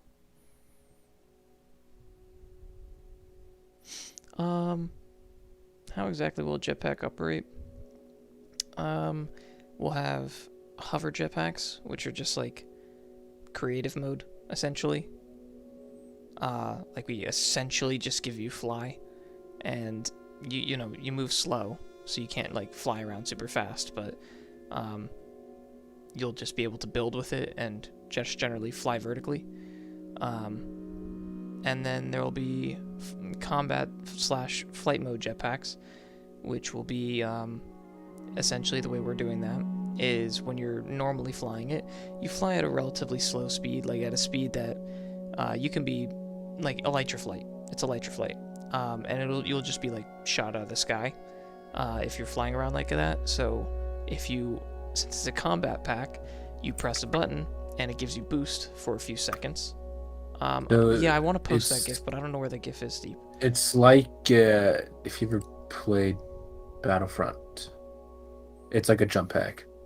Well, isn't it? I don't. No. The combat one is not like that. It's that's closer to the hover. But hold on, I'm gonna try and find the one that Steve sent me. Unless if Steve just has it. Hold on. Jetpack. Where's oh, did you find it, Steve? Yes, that's it. Okay. I'll just post that. So this is the combat jetpack. As you can see, he takes off and he's just flying at a solid speed, but like with guns, that'll be the speed that you could be shot at. But about halfway through, he presses boost and he goes crazy fast for a solid few seconds. But then he enters staggered flight after that, in which the jetpack is like cooling down, you could say, and he is moving much slower, and will be very easily shot at that point. And yeah, let me say regarding recharging the jetpacks, maybe we might look into adding a recharge function. I would say likely not for now. Likely we're just going to keep them so that they recharge over time. Like maybe the build recipe involves a solar panel of sorts. Either way, it's like right now we want to keep things relatively simple. They will be modules. So what we're doing is they will be modules that go onto other pieces of armor. So like you put them onto another piece of armor, and you can take them off, but they are not their own piece of armor. So if that piece of armor is destroyed with the module on, then it's destroyed. but that's how that'll work. Regarding brands, I know Nappy really likes the idea of having some brands. Absolutely, there will be many brands because Yep. there are dozens, Yep. if not hundreds, if not thousands of different alien cultures and civilizations and companies and corporations that will exist in this vast galaxy. So, yeah, there absolutely will be. Yeah. Yep. So yeah, I mean, bunch of different things. We also want to keep land combat fun though, so we're gonna try and find ways of making land combat fun, including potentially like making tanks that are actually good rather than like whether that involves movecraft tanks or just other or non-movecraft tanks. Just generally like land-based gameplay is also fun. So we kind of want to make things that are we want to. Obviously, it's very easy to say, but we're having a very strong dedication to balance. So, if something is unbalanced, the goal is to change it quickly, rather than be like, "Hey, this is unbalanced," and wait 4 months for it to be changed. So, oh no, I know the jetpack combat is captivating, and that's why we're having jetpacks. But we don't. We also know that non-jetpack combat is also pretty captivating too, so we want to give options. Any more questions? I'll take another question or two before we go to general.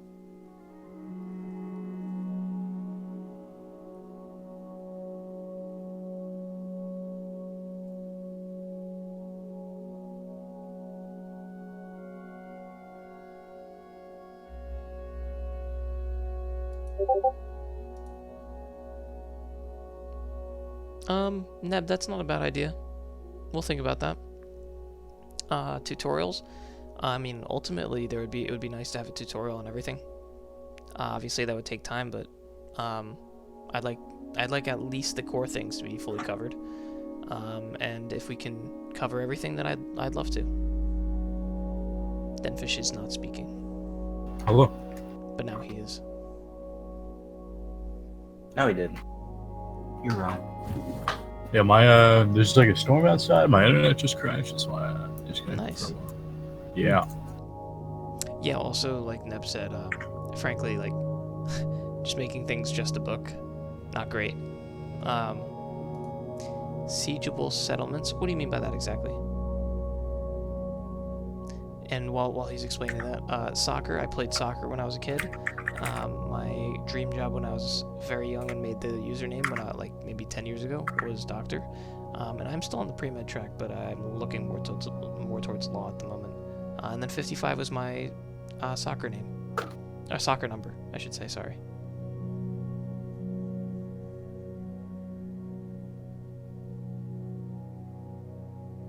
Oh, I'll explain in a sec, dear Ghost.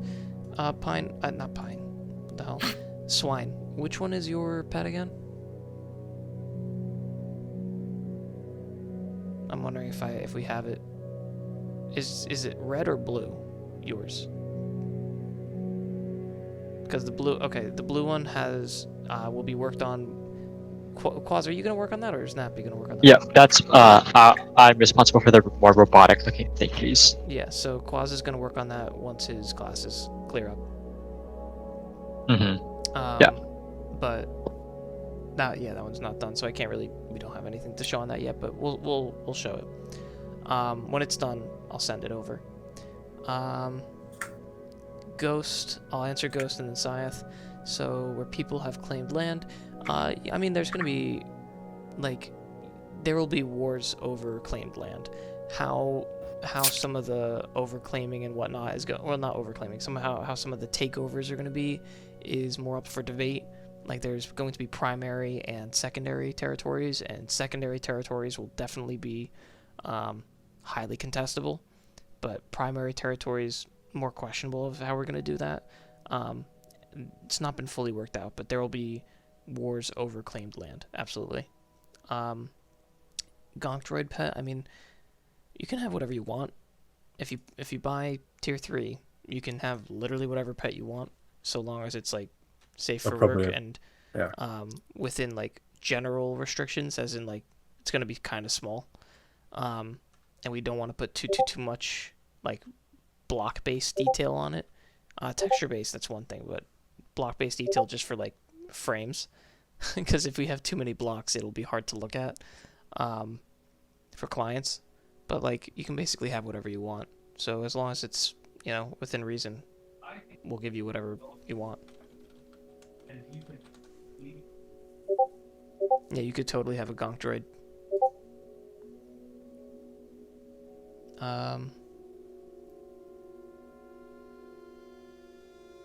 Swine probably will. Once we finish what we have, probably will. We are not making a boob model. Sorry, Steve. Nope. You guys will be able to have a ghost war on the server. Yo, when it comes it's like the Josh fight. Josh fight. Ghost fight.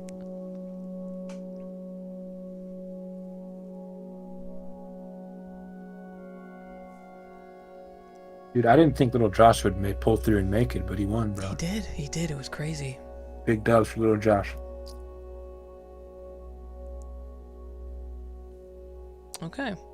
I mean, I think, unless if anyone has any final questions, I think we're about to get ready to move into general. Does anyone have any final questions?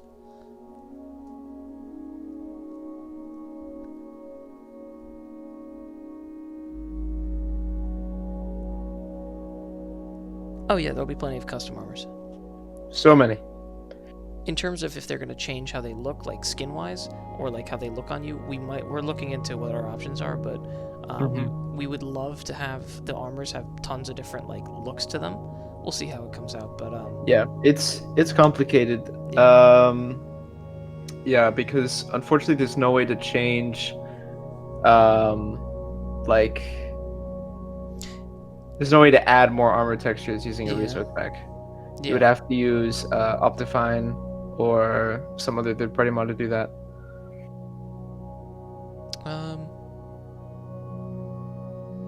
No, they're absolutely not. No. They're actually going to be very, very, very much changed in a lot of ways. As I said, Ghost, 1 to 2 months is our hope for closed beta, and 1 to 2 months after that for open beta. Closed is alpha pass or founders only, and open is open, everyone. We are not speed running. If we feel like we're over rushing this, we'll push it back. But we're going to be pretty active in terms of showcasing what we have. Because again, we know we appreciate you guys sticking around so long and helping us. There will be a Pulsar mod pack, but plugins allow for anyone to join. It's not going to be a modded server. Plugins allow for anyone to join, so we're going with plugins. But in terms of aesthetic or efficiency enhancements for certain things, will be mod pack wise. So like, for example, the guns. Let me use guns as an example. Guns are plugin handled, right? So there's a plugin that handles all the gun features, but through the limits, Steep is, but Steep's plugin helps fix one of the issues. So like, let's say for guns we want to use crossbows. Crossbows are our guns because we want people to hold guns like you hold a crossbow. We don't want people to hold guns facing down when they're shooting at you, it looks dumb. And it looks better to just hold guns, up and shooting at the enemy. So you use crossbows. But one of the issues with that is there's a problem where under certain latency issues or under certain under high lag, which we want to make sure that we never really go under 18 TPS, but obviously that's a lofty goal. But under certain times or loads, the crossbow will sometimes uncharge when you're shooting it, so you'll have to recharge the gun, which is a really annoying thing that happens, obviously. But that's one of the things that we kind of can't avoid with plugins.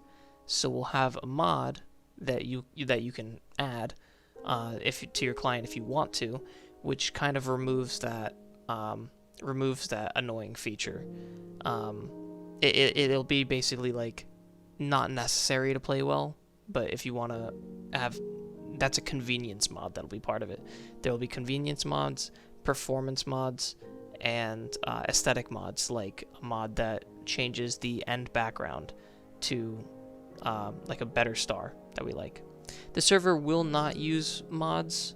The server will use plugins, but there will be mods that are associated with the server to improve gameplay if you prefer. Quality of life mods, Yeah. basically. You will not need to download anything to play Pulsar. You will only download things if you want to improve your experience. Skits, regarding different cultures, you can pick your race or your gender or like your alien species or anything is completely up to you. It is kept completely ambiguous throughout the quests and the lore of the server. So you can really just be whatever you want. If you want to roleplay as like an alien with like 4 eyes, you can do that. How many genders will there be? Infinite genders. There will be 38. infinite genders. 38, but only on Tuesdays. Okay. Yeah, there will be bosses. Eventually, yeah. Absolutely, we'd love to. We've already done like some work with them using Yeah. like mythic mobs and stuff. We're not fully happy with that mob, that boss. Yeah. that you set up, but it was a fun test, and we like the options that we can do with them. Yeah. So, yeah, there will be. The way you spelled it, it was Boses. Will there be Boses? Will you have sound systems on Pulsar? I'm more of a Beats fan, so Sonos is pretty good, actually. Finally, to answer your question, one of the things I really want to do is I want to keep everything following the vanilla aesthetic of Minecraft, which is a big reason. One of the major reasons why I decided to overhaul the way the guns looked is because I felt they didn't look like Minecraft. So regarding weapons, armors, and tools, something I want to try and do is I don't want to replace like pickaxes with like drills. I want to keep pickaxes. I want to keep shovels. I want to keep axes and all that stuff. But maybe try and add a little I don't know. funkiness. A little funkiness to them. Our Um, pickaxes. So skits. So when you say how will it start, I don't know if you've played on. I mean, let's be real. Star Legacy for this is a very good idea, or not good idea, good example. Star Legacy has had a very big problem with their players at start for the longest time. They've done some work to fix it recently, but overall they've had generally not great new player setups. Mainly because what they used to do is you'd spawn on like a space station, and then get into a spaceship, and just like you were sent flying out into the wilderness, into outer space, and expected to know how to do things. Obviously, you took a single tutorial, but for most players, Minecraft players aren't always the most intelligent, so it didn't always work, and most of the time it failed. And what we're going to do, at least our plan right now, is Solora is going to be the starter planet. You will start on Solora and be given options and easy ways of getting to the other planets. If you let's say one of your friends wants to play on Ignis, and you're like, we love lava, we want to play with lava. You're not gonna have to like set up a base on Solora in order to get what you need to go to Ignis. No, but there will be easy ways to start wherever you want, but once you kind of choose and settle in, then you're going to have to start making industry or whatever you need in order to make a spaceship to start roaming around. But as a new player, starting out on a planet is not going to be difficult, because we want people to join and stay,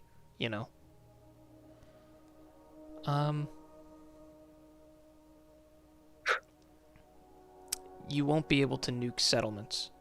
As far as I'm aware, the wars are going to be self-contained. I know if someone nukes your settlement, will it regen like the wilderness? That was the question. So No. if someone, I mean, if you leave your, I mean, if you unclaim your building, if you unclaim your territories, then it will regen. But if you don't unclaim it, then it's not gonna regen. I think like what he means is like if like another player causes like environmental damage, like summons a ship above your base and blows it up, will that damage be regened? I mean, if someone griefs your base, we'll roll it back. If that's what the question is. I'm not sure if I'm fully understanding, but if someone griefs Question- you, we'll the roll it question back. is, if a settlement gets blown up, will it get rolled back? Like during war? Well, it won't get blown up during war. Because the wars are extracted from the server. Like, wars are taken to a separate world where the war is handled. Like, we take your settlement, we take your territory, and make a whole different region for it to be fought in. You get what I'm saying? Well, but what's preventing players from like, I suppose, summoning their ship in the normal world and then blowing people up with just that ship? Probably just like non-explosion resistance, like you won't be able to do explosives, and you won't be able to shoot into someone's territory and cause explosions. Is the goal? Like that won't happen. So like, it's like against the Geneva Convention or something. Sure.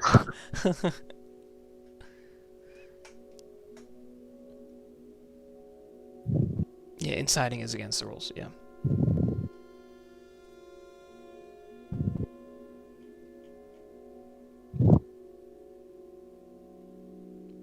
Any more questions?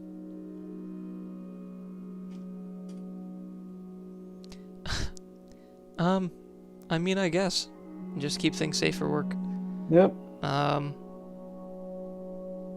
mean, understand that there will be kids on the server as well, and that's about it. Like, we're not gonna make you adhere to children, obviously, but like, Yeah. just pornographic stuff will not be allowed, etc. Sorry.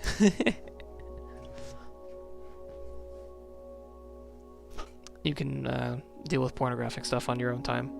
Feel free. Yeah. Like nobody's stopping you. Except your mom. Your mom might.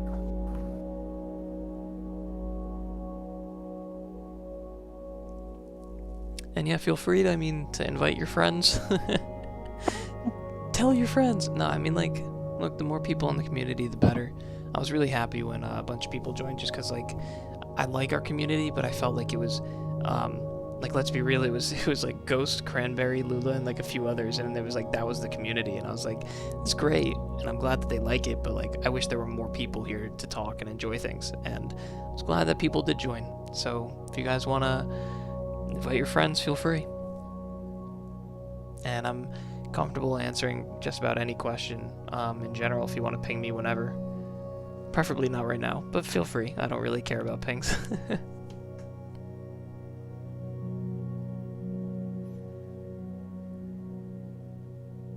Anything, Steep. Anything at all. Especially for you.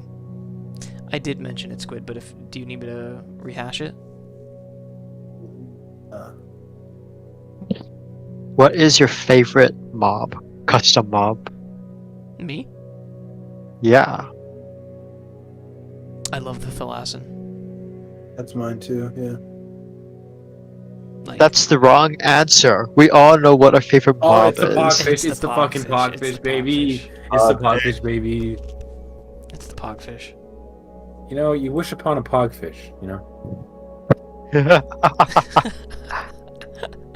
The pogfish is great. Delete that message right now.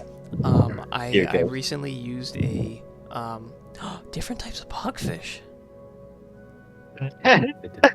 That's not a good idea. Although that is more files on the server, so questionable. But Yeah.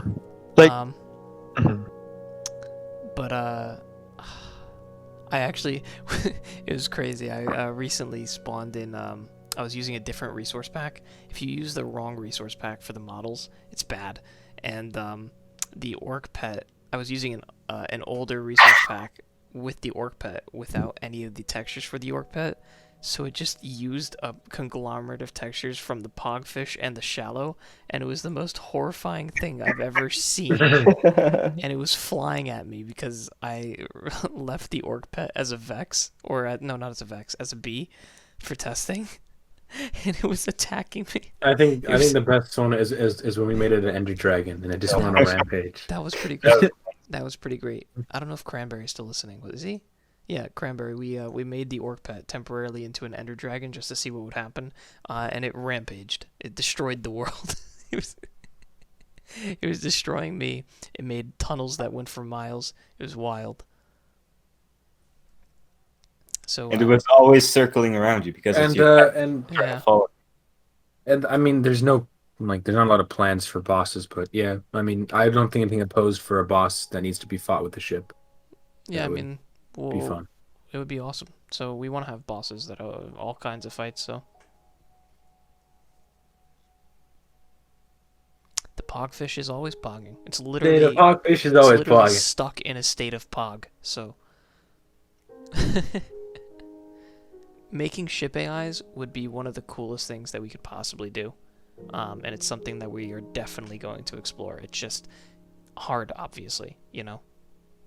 Making an AI that can fly a ship in a straight line on its own is going to be tough, you know. So,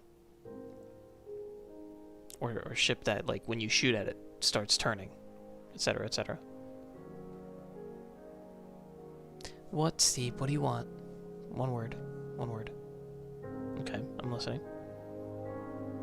Velocity. Oh, right, this was... Wait, Pinky, this is... Pinky, do you want to speak, Pinky? You're in a meeting room. This is a meeting room. not open. As long as you're not on stage, you can't talk. We've got a lot of plans for future planets. I mean, we want to have dozens. We'd love to have tons of planets.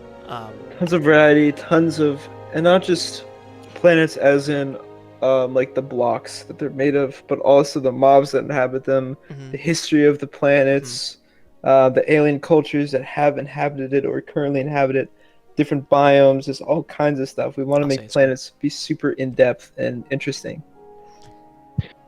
The planets themselves should be characters, just as an NPC. Yeah. Yeah. Squid. There's no designated date, but we were hoping that we, in the next 1 to 2.5 months or so, just generally speaking, can get out the closed beta, and follow that by like a month or two to get out the open beta. Obviously working on it the whole way through. That's the goal.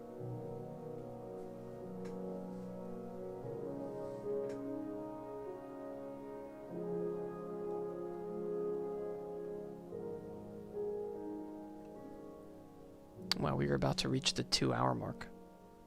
Holy moly. I thought we started at like 9 p.m. Isn't it like 12 a.m. now? We started at like 6:50. Yeah, about 6:50 my time. Ghost, you can absolutely sleep. And it went until 9. It's 9 o'clock now, so a little over 2 hours. I mean, yeah, if you wanna sleep, you can. I'm probably gonna stay here for another bit. See you, Ghost.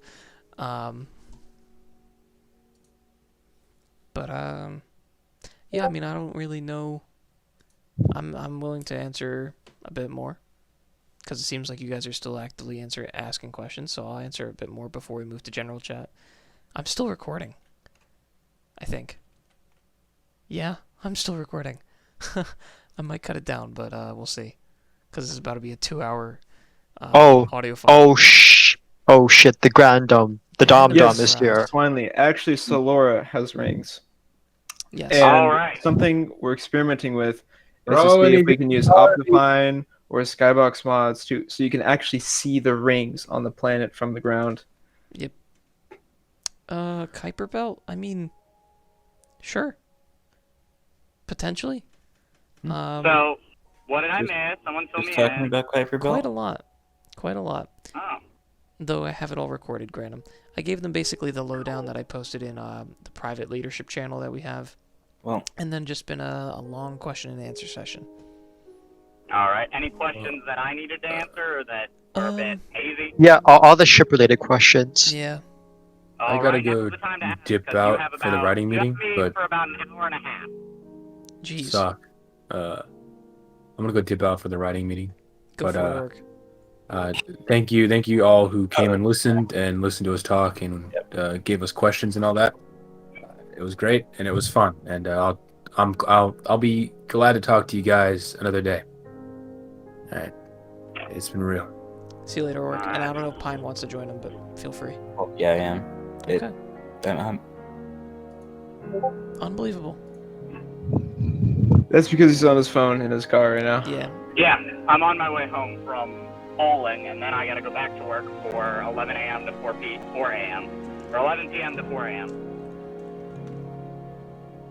So I won't be on tonight. I will be on tomorrow though.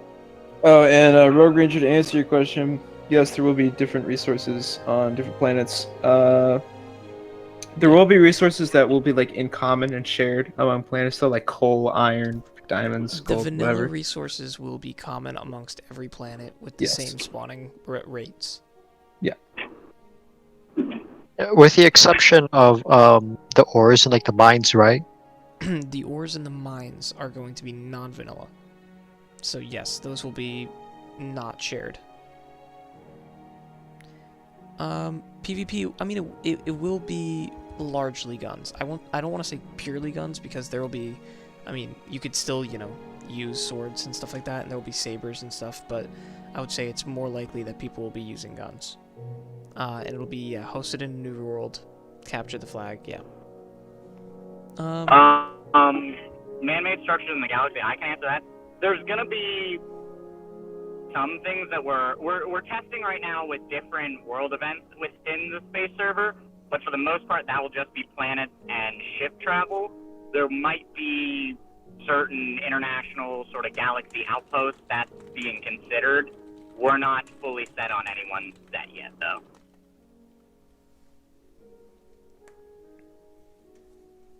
PvP is not purely guns. It's definitely not purely guns. Yeah, I wouldn't say purely guns, but we'll see. Yeah, I don't know if Skits, I explained this earlier. Have you ever played GTA Online? Okay. You know how when, you go into your garage in GTA and you spawn whatever car you want, you can't take that person's car and put it into your own garage? It'll be similar to that. Like, a lot of the spawning piloting systems will be very similar to GTA Online in, like, from like an overall perspective. Obviously, Granum's done a lot of work to make it custom, but if you want to simplify it down, think of it like spawning a car in GTA Online.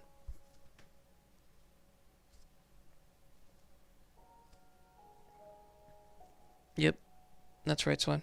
Yeah, exactly. And there will be lore built into the quest. We have a full writing team that's writing lore and stuff. That isn't confirmed 100% for the beta, but it is something that will come later and is being worked on. It's just right now, it's not core to us being able to get the beta out, but it's something we want as a feature of the server down the line. And Houdini, unfortunately, no ship theft is not really going to be a thing, just because it's one of the downsides to the system that we're using. It's probably the only and realist downside, is that you can't steal ships. You can steal all the loot from a ship, though. Yeah, you can steal everything in the ship, but you just can't steal the ship itself. I can explain the reasoning for why we didn't include stealing ships. The general idea is we wanted. Sorry, I just got cut off in traffic. Basically, the reason we decided to make that is we want to be able to have casual players come on the server, build a ship, and try it and fly it and have a good time. But we don't want the older players with bigger ships and better guns to just be stealing their ships constantly so they can't do anything. We want them to still be able to play and have fun, but those older players can still loot from them. Like, if you take down a ship, you can still loot it and get resources from them, but you don't get the ship itself. You can destroy their ship. You can take everything inside of it.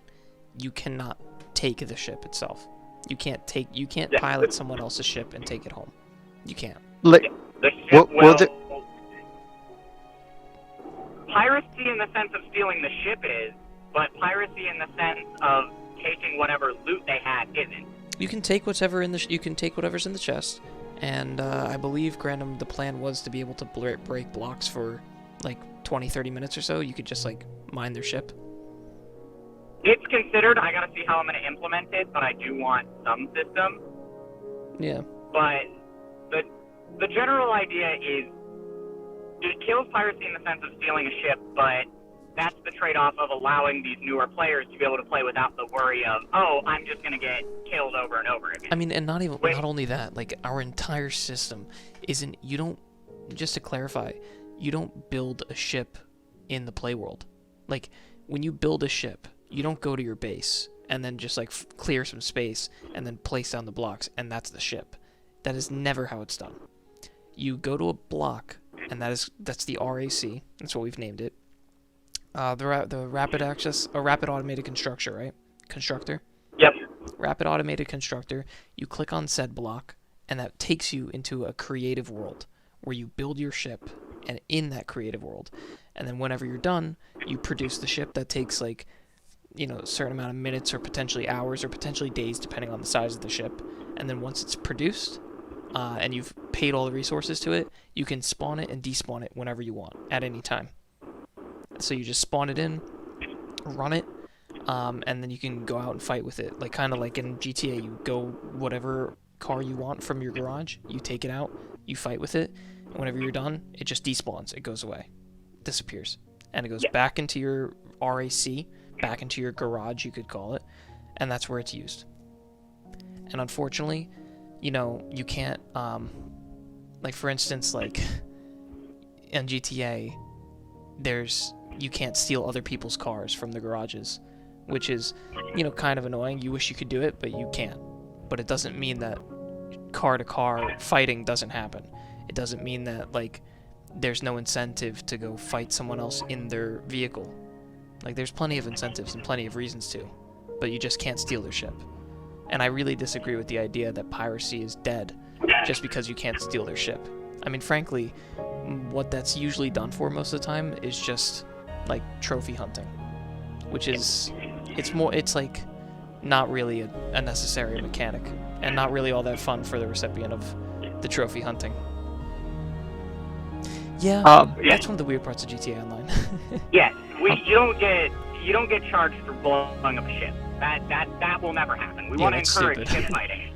We just don't want you to have to. We don't want players going around killing smaller ships and stealing the ships, and those newer players not being able to do anything, because that discourages new players. We want to build this as you can join for an hour or two a day and have a great time, but you don't have to play constantly 24/7 to have a good time. We would rather build a large-scale network for thousands of players than build one for 100, which is really different from everything else out there in this sense. We're different from all these other servers that are nations or SL, Loca, all these servers that specialize in these tight-knit communities. We're much more taking the route of almost a high-pixel type where we want a lot of stuff to do on a large scale for a large amount of players.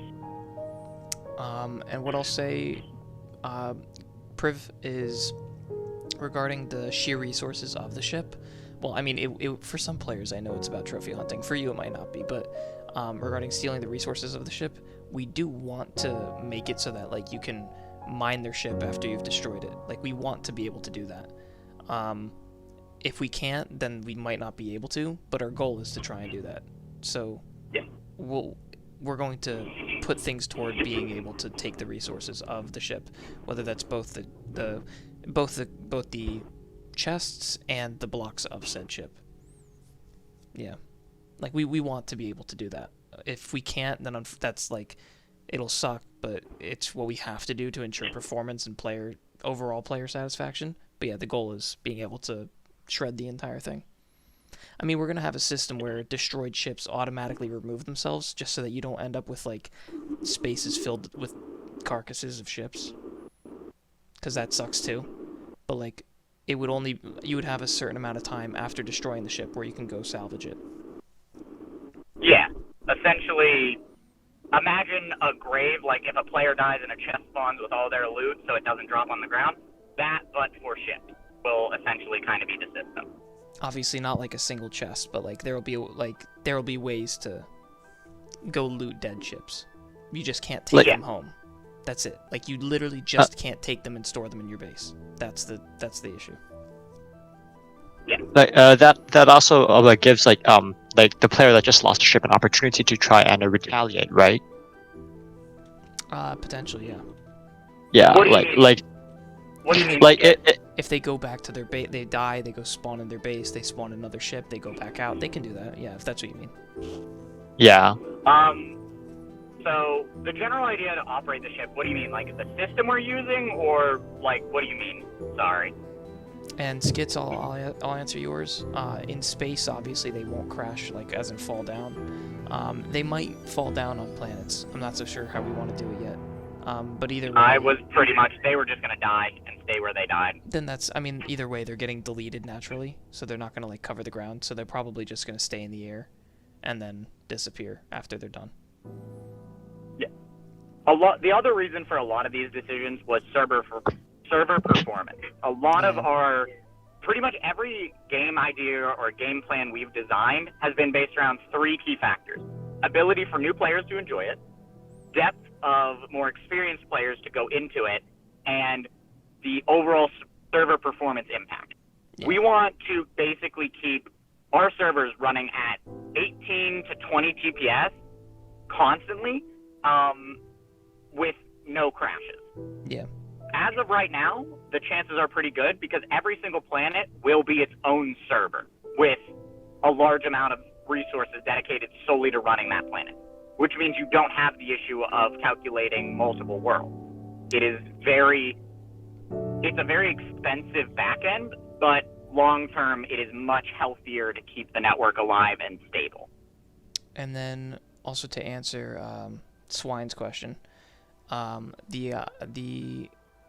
what will be required is there will be required ship modules, like engines, potential fuel for those engines, and potentially weapons and stuff like that. Control might be done via signs, but it also might be done via. It will not. Blocks. Oh, it's not going to be done via signs. It will be GUI controlled. Yeah, likely GUI controlled from a computer of sorts. This is why we're rebranding as it as Photon, because it works off a Movecraft base, yes. Coded pretty much 50% of the core functionality beyond basic movement. From controlling the ship to running the ship to the ship options to how weapons work. Everything has been coded pretty much from the ground up. Oh, wait. Brandon, this was a big question for you earlier that Naptime asked regarding moving ships across Bungie servers and whatnot. So the way that's actually done is every single ship you build, and the reason why the rack works, is we actually store all of that in an SQL database. We coded a custom system on our back end that when you build a ship, when you spawn it in, when you do all these things, all of that data is kept off the server in a back end. So blocks aren't there. Everything is essentially running off of files and information gotten from a remote server, which means, one, if the server you're on goes down, you don't lose your data. All of your data is very secure. It's in an offsite. We do offsite backups constantly. Basically, when you go to a different world, what essentially happens is the server you're coming from saves and it does not actually. SQL is really optimized if you do it right, and we've done it right. Almost all of the stuff you see is done asynchronously through caching and a lot of code. Stock can vouch, I spent around probably about a week and a half just designing this system for how it handles data, and they've seen some internal clips of how it works. Right now, the response time of all that happening is under a millisecond. I can get a ship from the database spawned in under a millisecond right now. The only limiting is just how fast Minecraft can render it. Yep. And obviously, like, we're going to continue working on this indefinitely, so whatever optimizations need to be done will be done. Yes, Photon is going to be a rolling project. It's not just done when it's done. Are you saying regarding modifications, like if the ship is blown up? Yes, Yeah. Parts of the ship will be able to be blown up, if that's what you're referring to So mainly. here, I'm walking into my house, but let's say you damage a ship in combat and that player escapes the combat log and disconnects and their ship despawns. When the ship despawns or is being put back into storage, that is saved to the database once again. It overwrites itself and will save the new copy. Really quickly, Swine, we'll probably be removing Obsidian's like explosive resistance. I mean, the goal is to make basically any normal vanilla block something that you can use on ships, just so your ships can look like whatever you want them to look like. Yeah, Squid, so when you save your RAC, like when in your RAC, when you save the ship, you're saving a blueprint off-site, basically. And like you're saving the off-site blueprint, so you can always go back and fix your ship whenever you're done using it. Like whatever damage is saved, and you have to fix that in the RAC. But yeah, it's like, you know how shipyards work in base Movecraft? And how janky they are, but they work? Imagine that, but like, okay, well, that sucks, but Movecraft has a shipyard function, and it works, but it's really janky. We'll have, essentially the RAC is like a really, really well-designed shipyard. Nether, don't know. We'll have Nether materials available and ways to experience the Nether. Or like Nether-esque stuff. The end is space, so that's what we're doing in that. Yeah. So Nether and End won't exist in the server. The resources you can get from them will, but them as a game function will not exist. Yeah. We may have planets that resemble them, but them as a place you can go will not happen. That could be fair, Squid. We'll consider that. I don't know, Grant, if you want to answer nap times. Can the SMS it? What do you mean mid-transfer?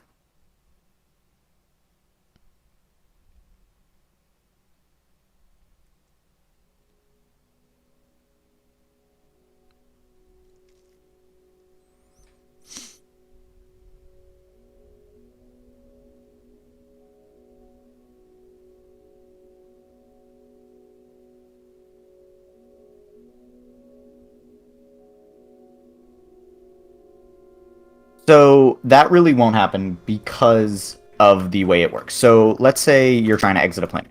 When you fly up to the height limit that it's going to start transferring your ship to space, it runs a despawn function that saves your ship to the database, despawns it from the world you're in. Then you get teleported. Then it will paste in the new ship in space, and then you get teleported to that new ship, to the relative positioning. Yep. So right now we're working on debating between allowing combat during the transfer or not. Part of it won't matter because this transfer happens under 5 seconds, under 3 seconds even. On a bad day, it can be as fast as 1 second. Essentially, this entire system is optimized and designed to be very low latency. Pretty much, Movecraft is our biggest, or not Movecraft, Photon is our biggest beast of what's going to be taking up server resources and just absolutely just destroying ability to do things, which is why we're dedicating Soul servers specifically to processing that data. The space server is literally going to be like an empty server except for planets and like space-based like landmarks, I guess you could say. But its main function is just going to be tons of RAM to just survive tons of ships transporting players around. The general idea, most combat will happen in space. Yeah. How will ships go? Essentially, when you fly up to a set height in the world, the ship triggers a secondary plugin that's a module of Photon and transfers it to the space server. You could potentially be asked if you want to, like, would you like to confirm that you would like to leave the planet, and then leave, or like when you're flying into a planet, that's another system where like you fly close to a planet and then it'll be like, okay, you're entering the planet, which which world on that planet would you like to go to, so that we could have multiple Osmiris, let's say, or multiple Soloras. Yeah, zones essentially. Yeah. So, but that is very far down the line once Yeah. we assume a larger player base. As of right now, it's singular places. and yeah, eventually we'd like to have black holes. Maybe not wormholes, but a black hole would be awesome. But it would be on a future system, which is down the line. Not something we're considering at the moment. We're not against it. It's just not on the roster of things that Need to are be done. Yeah. core functionality for the system. Yep. Just going back to Squid's question with the dragon boss fight. So, general idea is on some planets, or all of them, one or two, throughout space even, we're going to have dungeon systems or world boss fight events. Essentially, world events where the general idea is to get a lot of players into one area, all fighting each other over something. So you do have ways to encourage that player interaction.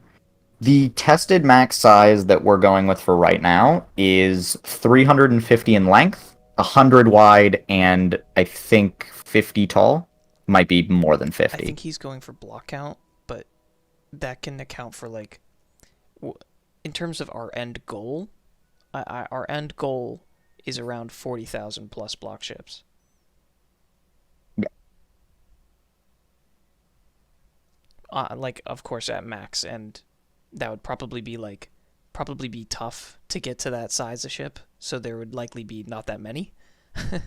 But that is the hopeful max size around there. Regarding speed, that is going to be determined based on multiple things. The general goal, though, is to keep from one edge of the solar system to the exact opposite is maybe hour to hour and 15 minutes maximum on a bad day, if everything's at its farthest orbit from each other. If you go from planet, let's say there's 6 planets. If you go from planet 6 to planet 5 and they're on opposite sides of the world of the system, like, that would take probably an hour and a half.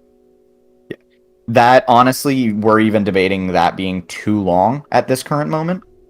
But a lot of that can just be modified by space. We're considering adding quantum drives to ships, so essentially, if you're not in combat, you can essentially sort of speed your ship up to a certain maximum to get there faster. Because we don't want most of life just spent in space driving. We recognize that on a lot of Movecraft servers, the simple length of time it takes to travel from one place to another is really annoying for some players. So, like, the worst would be like an hour 15, an hour and a half. Yeah. The like absolute worst.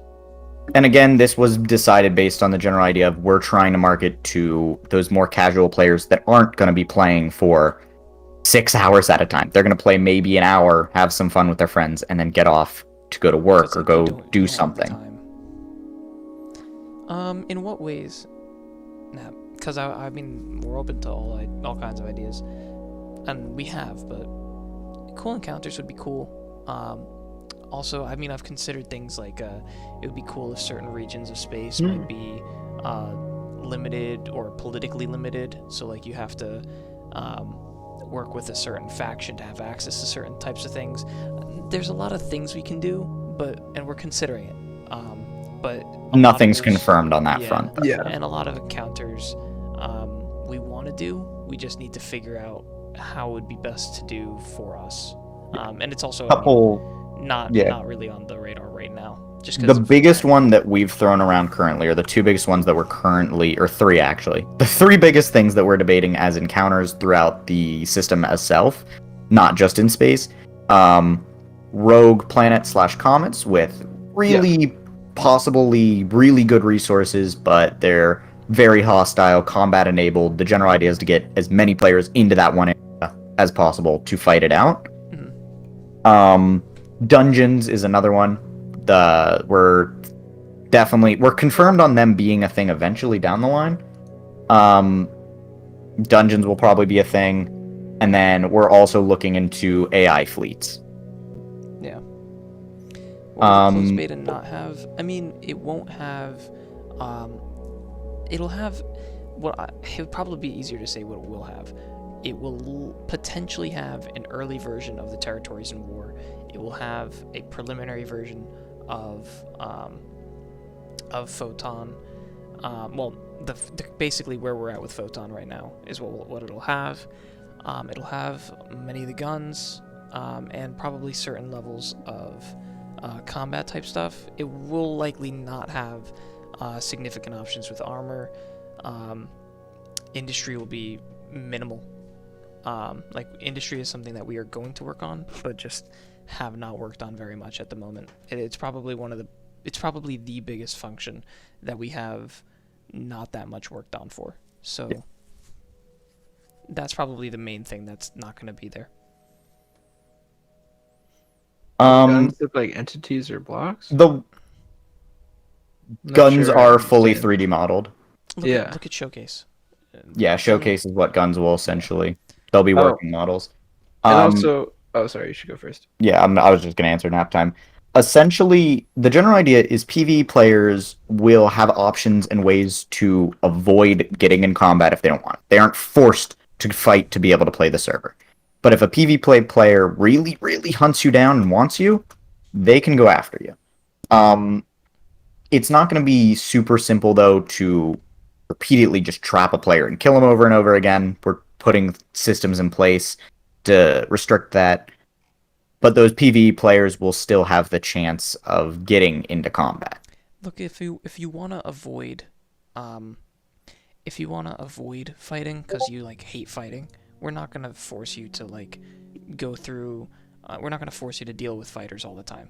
Obviously, like we can't make it fully avoidable because then that leads to other problems. But we're going to give you plenty of options to not have to always deal with fighters. Like, you know, let's say Ghost Dog wants to hunt you down and kill you. At some point, he'll probably do it. But you're not going to have to worry about him every single day. Yeah. You know what I'm saying? We want the PvP players to be able to hunt people and get kills and enjoy that ship versus ship combat. But we also want newer players to not feel like they're being targeted or just curb stomped by these older players with better ships. Because that's not fun for really anyone. Even as an experienced player, you're just flexing on a new player who's going to leave and the server's going to die from that.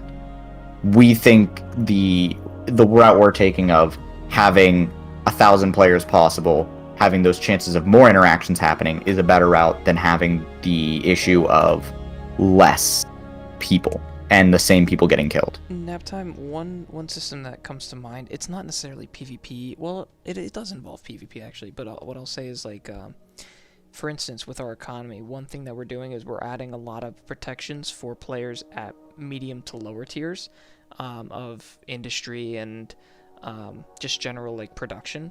So there's like certain protections in terms of like you will never, if you want to get this item, it will never cost more than a certain amount. Like you will always be available to get a certain item, even if it is a little bit expensive. Like you're not going to be screwed out of it by other players. If you don't want to fight for it, there will be ways to get it so that you're not completely ruined out of it. But at the higher levels, like let's say you've played for a while and you've gotten to higher tiers of industry, for the highest stuff, there won't be as many monopolistic protections. So if there is a competitive group that is really good at suffocating others, then at that point, once you've gotten to a certain level, we're not going to be helping you out as much. The general idea is tiers should be focused much more on fighting a tier close to them or above them or at the same level than curb stomping lower ones. The benefits for fighting someone who is not nearly as adequately prepared as you are going to be way lower. Like, limiting players isn't always the best idea, but removing incentives for unfun gameplay loops is likely what we're going to be doing. Yeah. Because again, it all comes back to we want to build the ability that we have a lot of casual players and a lot of new people coming and discovering Pulsar. So there's constant interaction and constant new people coming in. So we're not seeing the same 10 people controlling the server 24/7. It's going to be a large network instead of small, tight-knit. And that comes with some drawbacks of you may not be as close with some people or you may not be able to do certain things. But we believe for as a team, this was decided as this is the route we wanted to take Pulsar. So nap time for. Yeah, I agree that it definitely won't be enough. There's going to be other things, obviously. I mean, honestly, if you have good ideas, I'm frankly willing to hear all of them. Yeah, Just put please them in suggest ideas. Like, we read every single suggestion that is posted. I haven't read Ghosts yet, but I will. But we read every single suggestion. So, and we're really, look, we're really feedback oriented. So, if you have, obviously we're going to go through testing. If things are failing in testing, we're going to be changing them. So. Yeah, which is why we say closed beta could last super short or it could last long. It's mostly on how testing goes and what needs to change. If we got it right, which is very unlikely that we got it perfect the first try, we're going to be in testing much longer with you guys to see how gameplay loops work.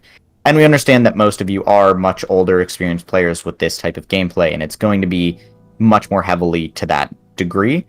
But we believe we've done a lot of planning to help combat things like that. Yeah. And again, if you have good ideas, please give them, and we will find ways to incorporate them if we feel they're good. World events honestly are going to be geared towards older players. More experienced players will have the upper hand in most cases. Yeah, but look at in a free PvP rogue planet, it's likely going to be dominated by the stronger players because that's what it is. Those newer players still can. The general idea is you go in on a fair playing field with specific world events. Dungeons are very much, though, to what your degree of skill is. Mm-hmm. Those don't matter. They're not going to be PvP really. You can do a dungeon loot run, which is kind of the point. Dungeons will be much more advertised for lower players or groups of players or friends that want to go in together. We don't want to remove high-end competition. We also we just want to add plenty of low-end ways of enjoying it as well. Dungeons will sort of be the low-end world event, whereas these rogue planets will be a much higher tier, because those are going to be heavily contested, heavily fought over, very high PvP environments where hopefully even experienced players with good gear are getting kicked in by these world events. Yeah. Not only does that give an incentive for you guys to get better gear, but it also creates the ability to get rid of some super high tier gear from the economy. Just like it gets destroyed. Yeah, which provides incentive to get more. So these experienced players won't. They'll have other options to fight each other rather than fighting just new players for There will be inflation. Every good economy has inflation, but it's just limited or managed. We considered different currencies for planets. We decided against it just from it's not worth the time and effort to design that system. Pulsar, but we have a lot of ways of combating inflation. A lot of internal systems are being worked on. A big one is just making sure that you can hoard loot, but you don't get anything out of it, and to actually play the game, you're gonna die, and you're gonna lose gear, and you're gonna lose money. It's just a fact. Credits. We're willing to change it. They're just, for now, it's credits. By the way, are you guys, just for the sake of file size, are you fine with me ending the recording now? It's been over 2.5 hours. Yeah, I'm here now. The recording was mainly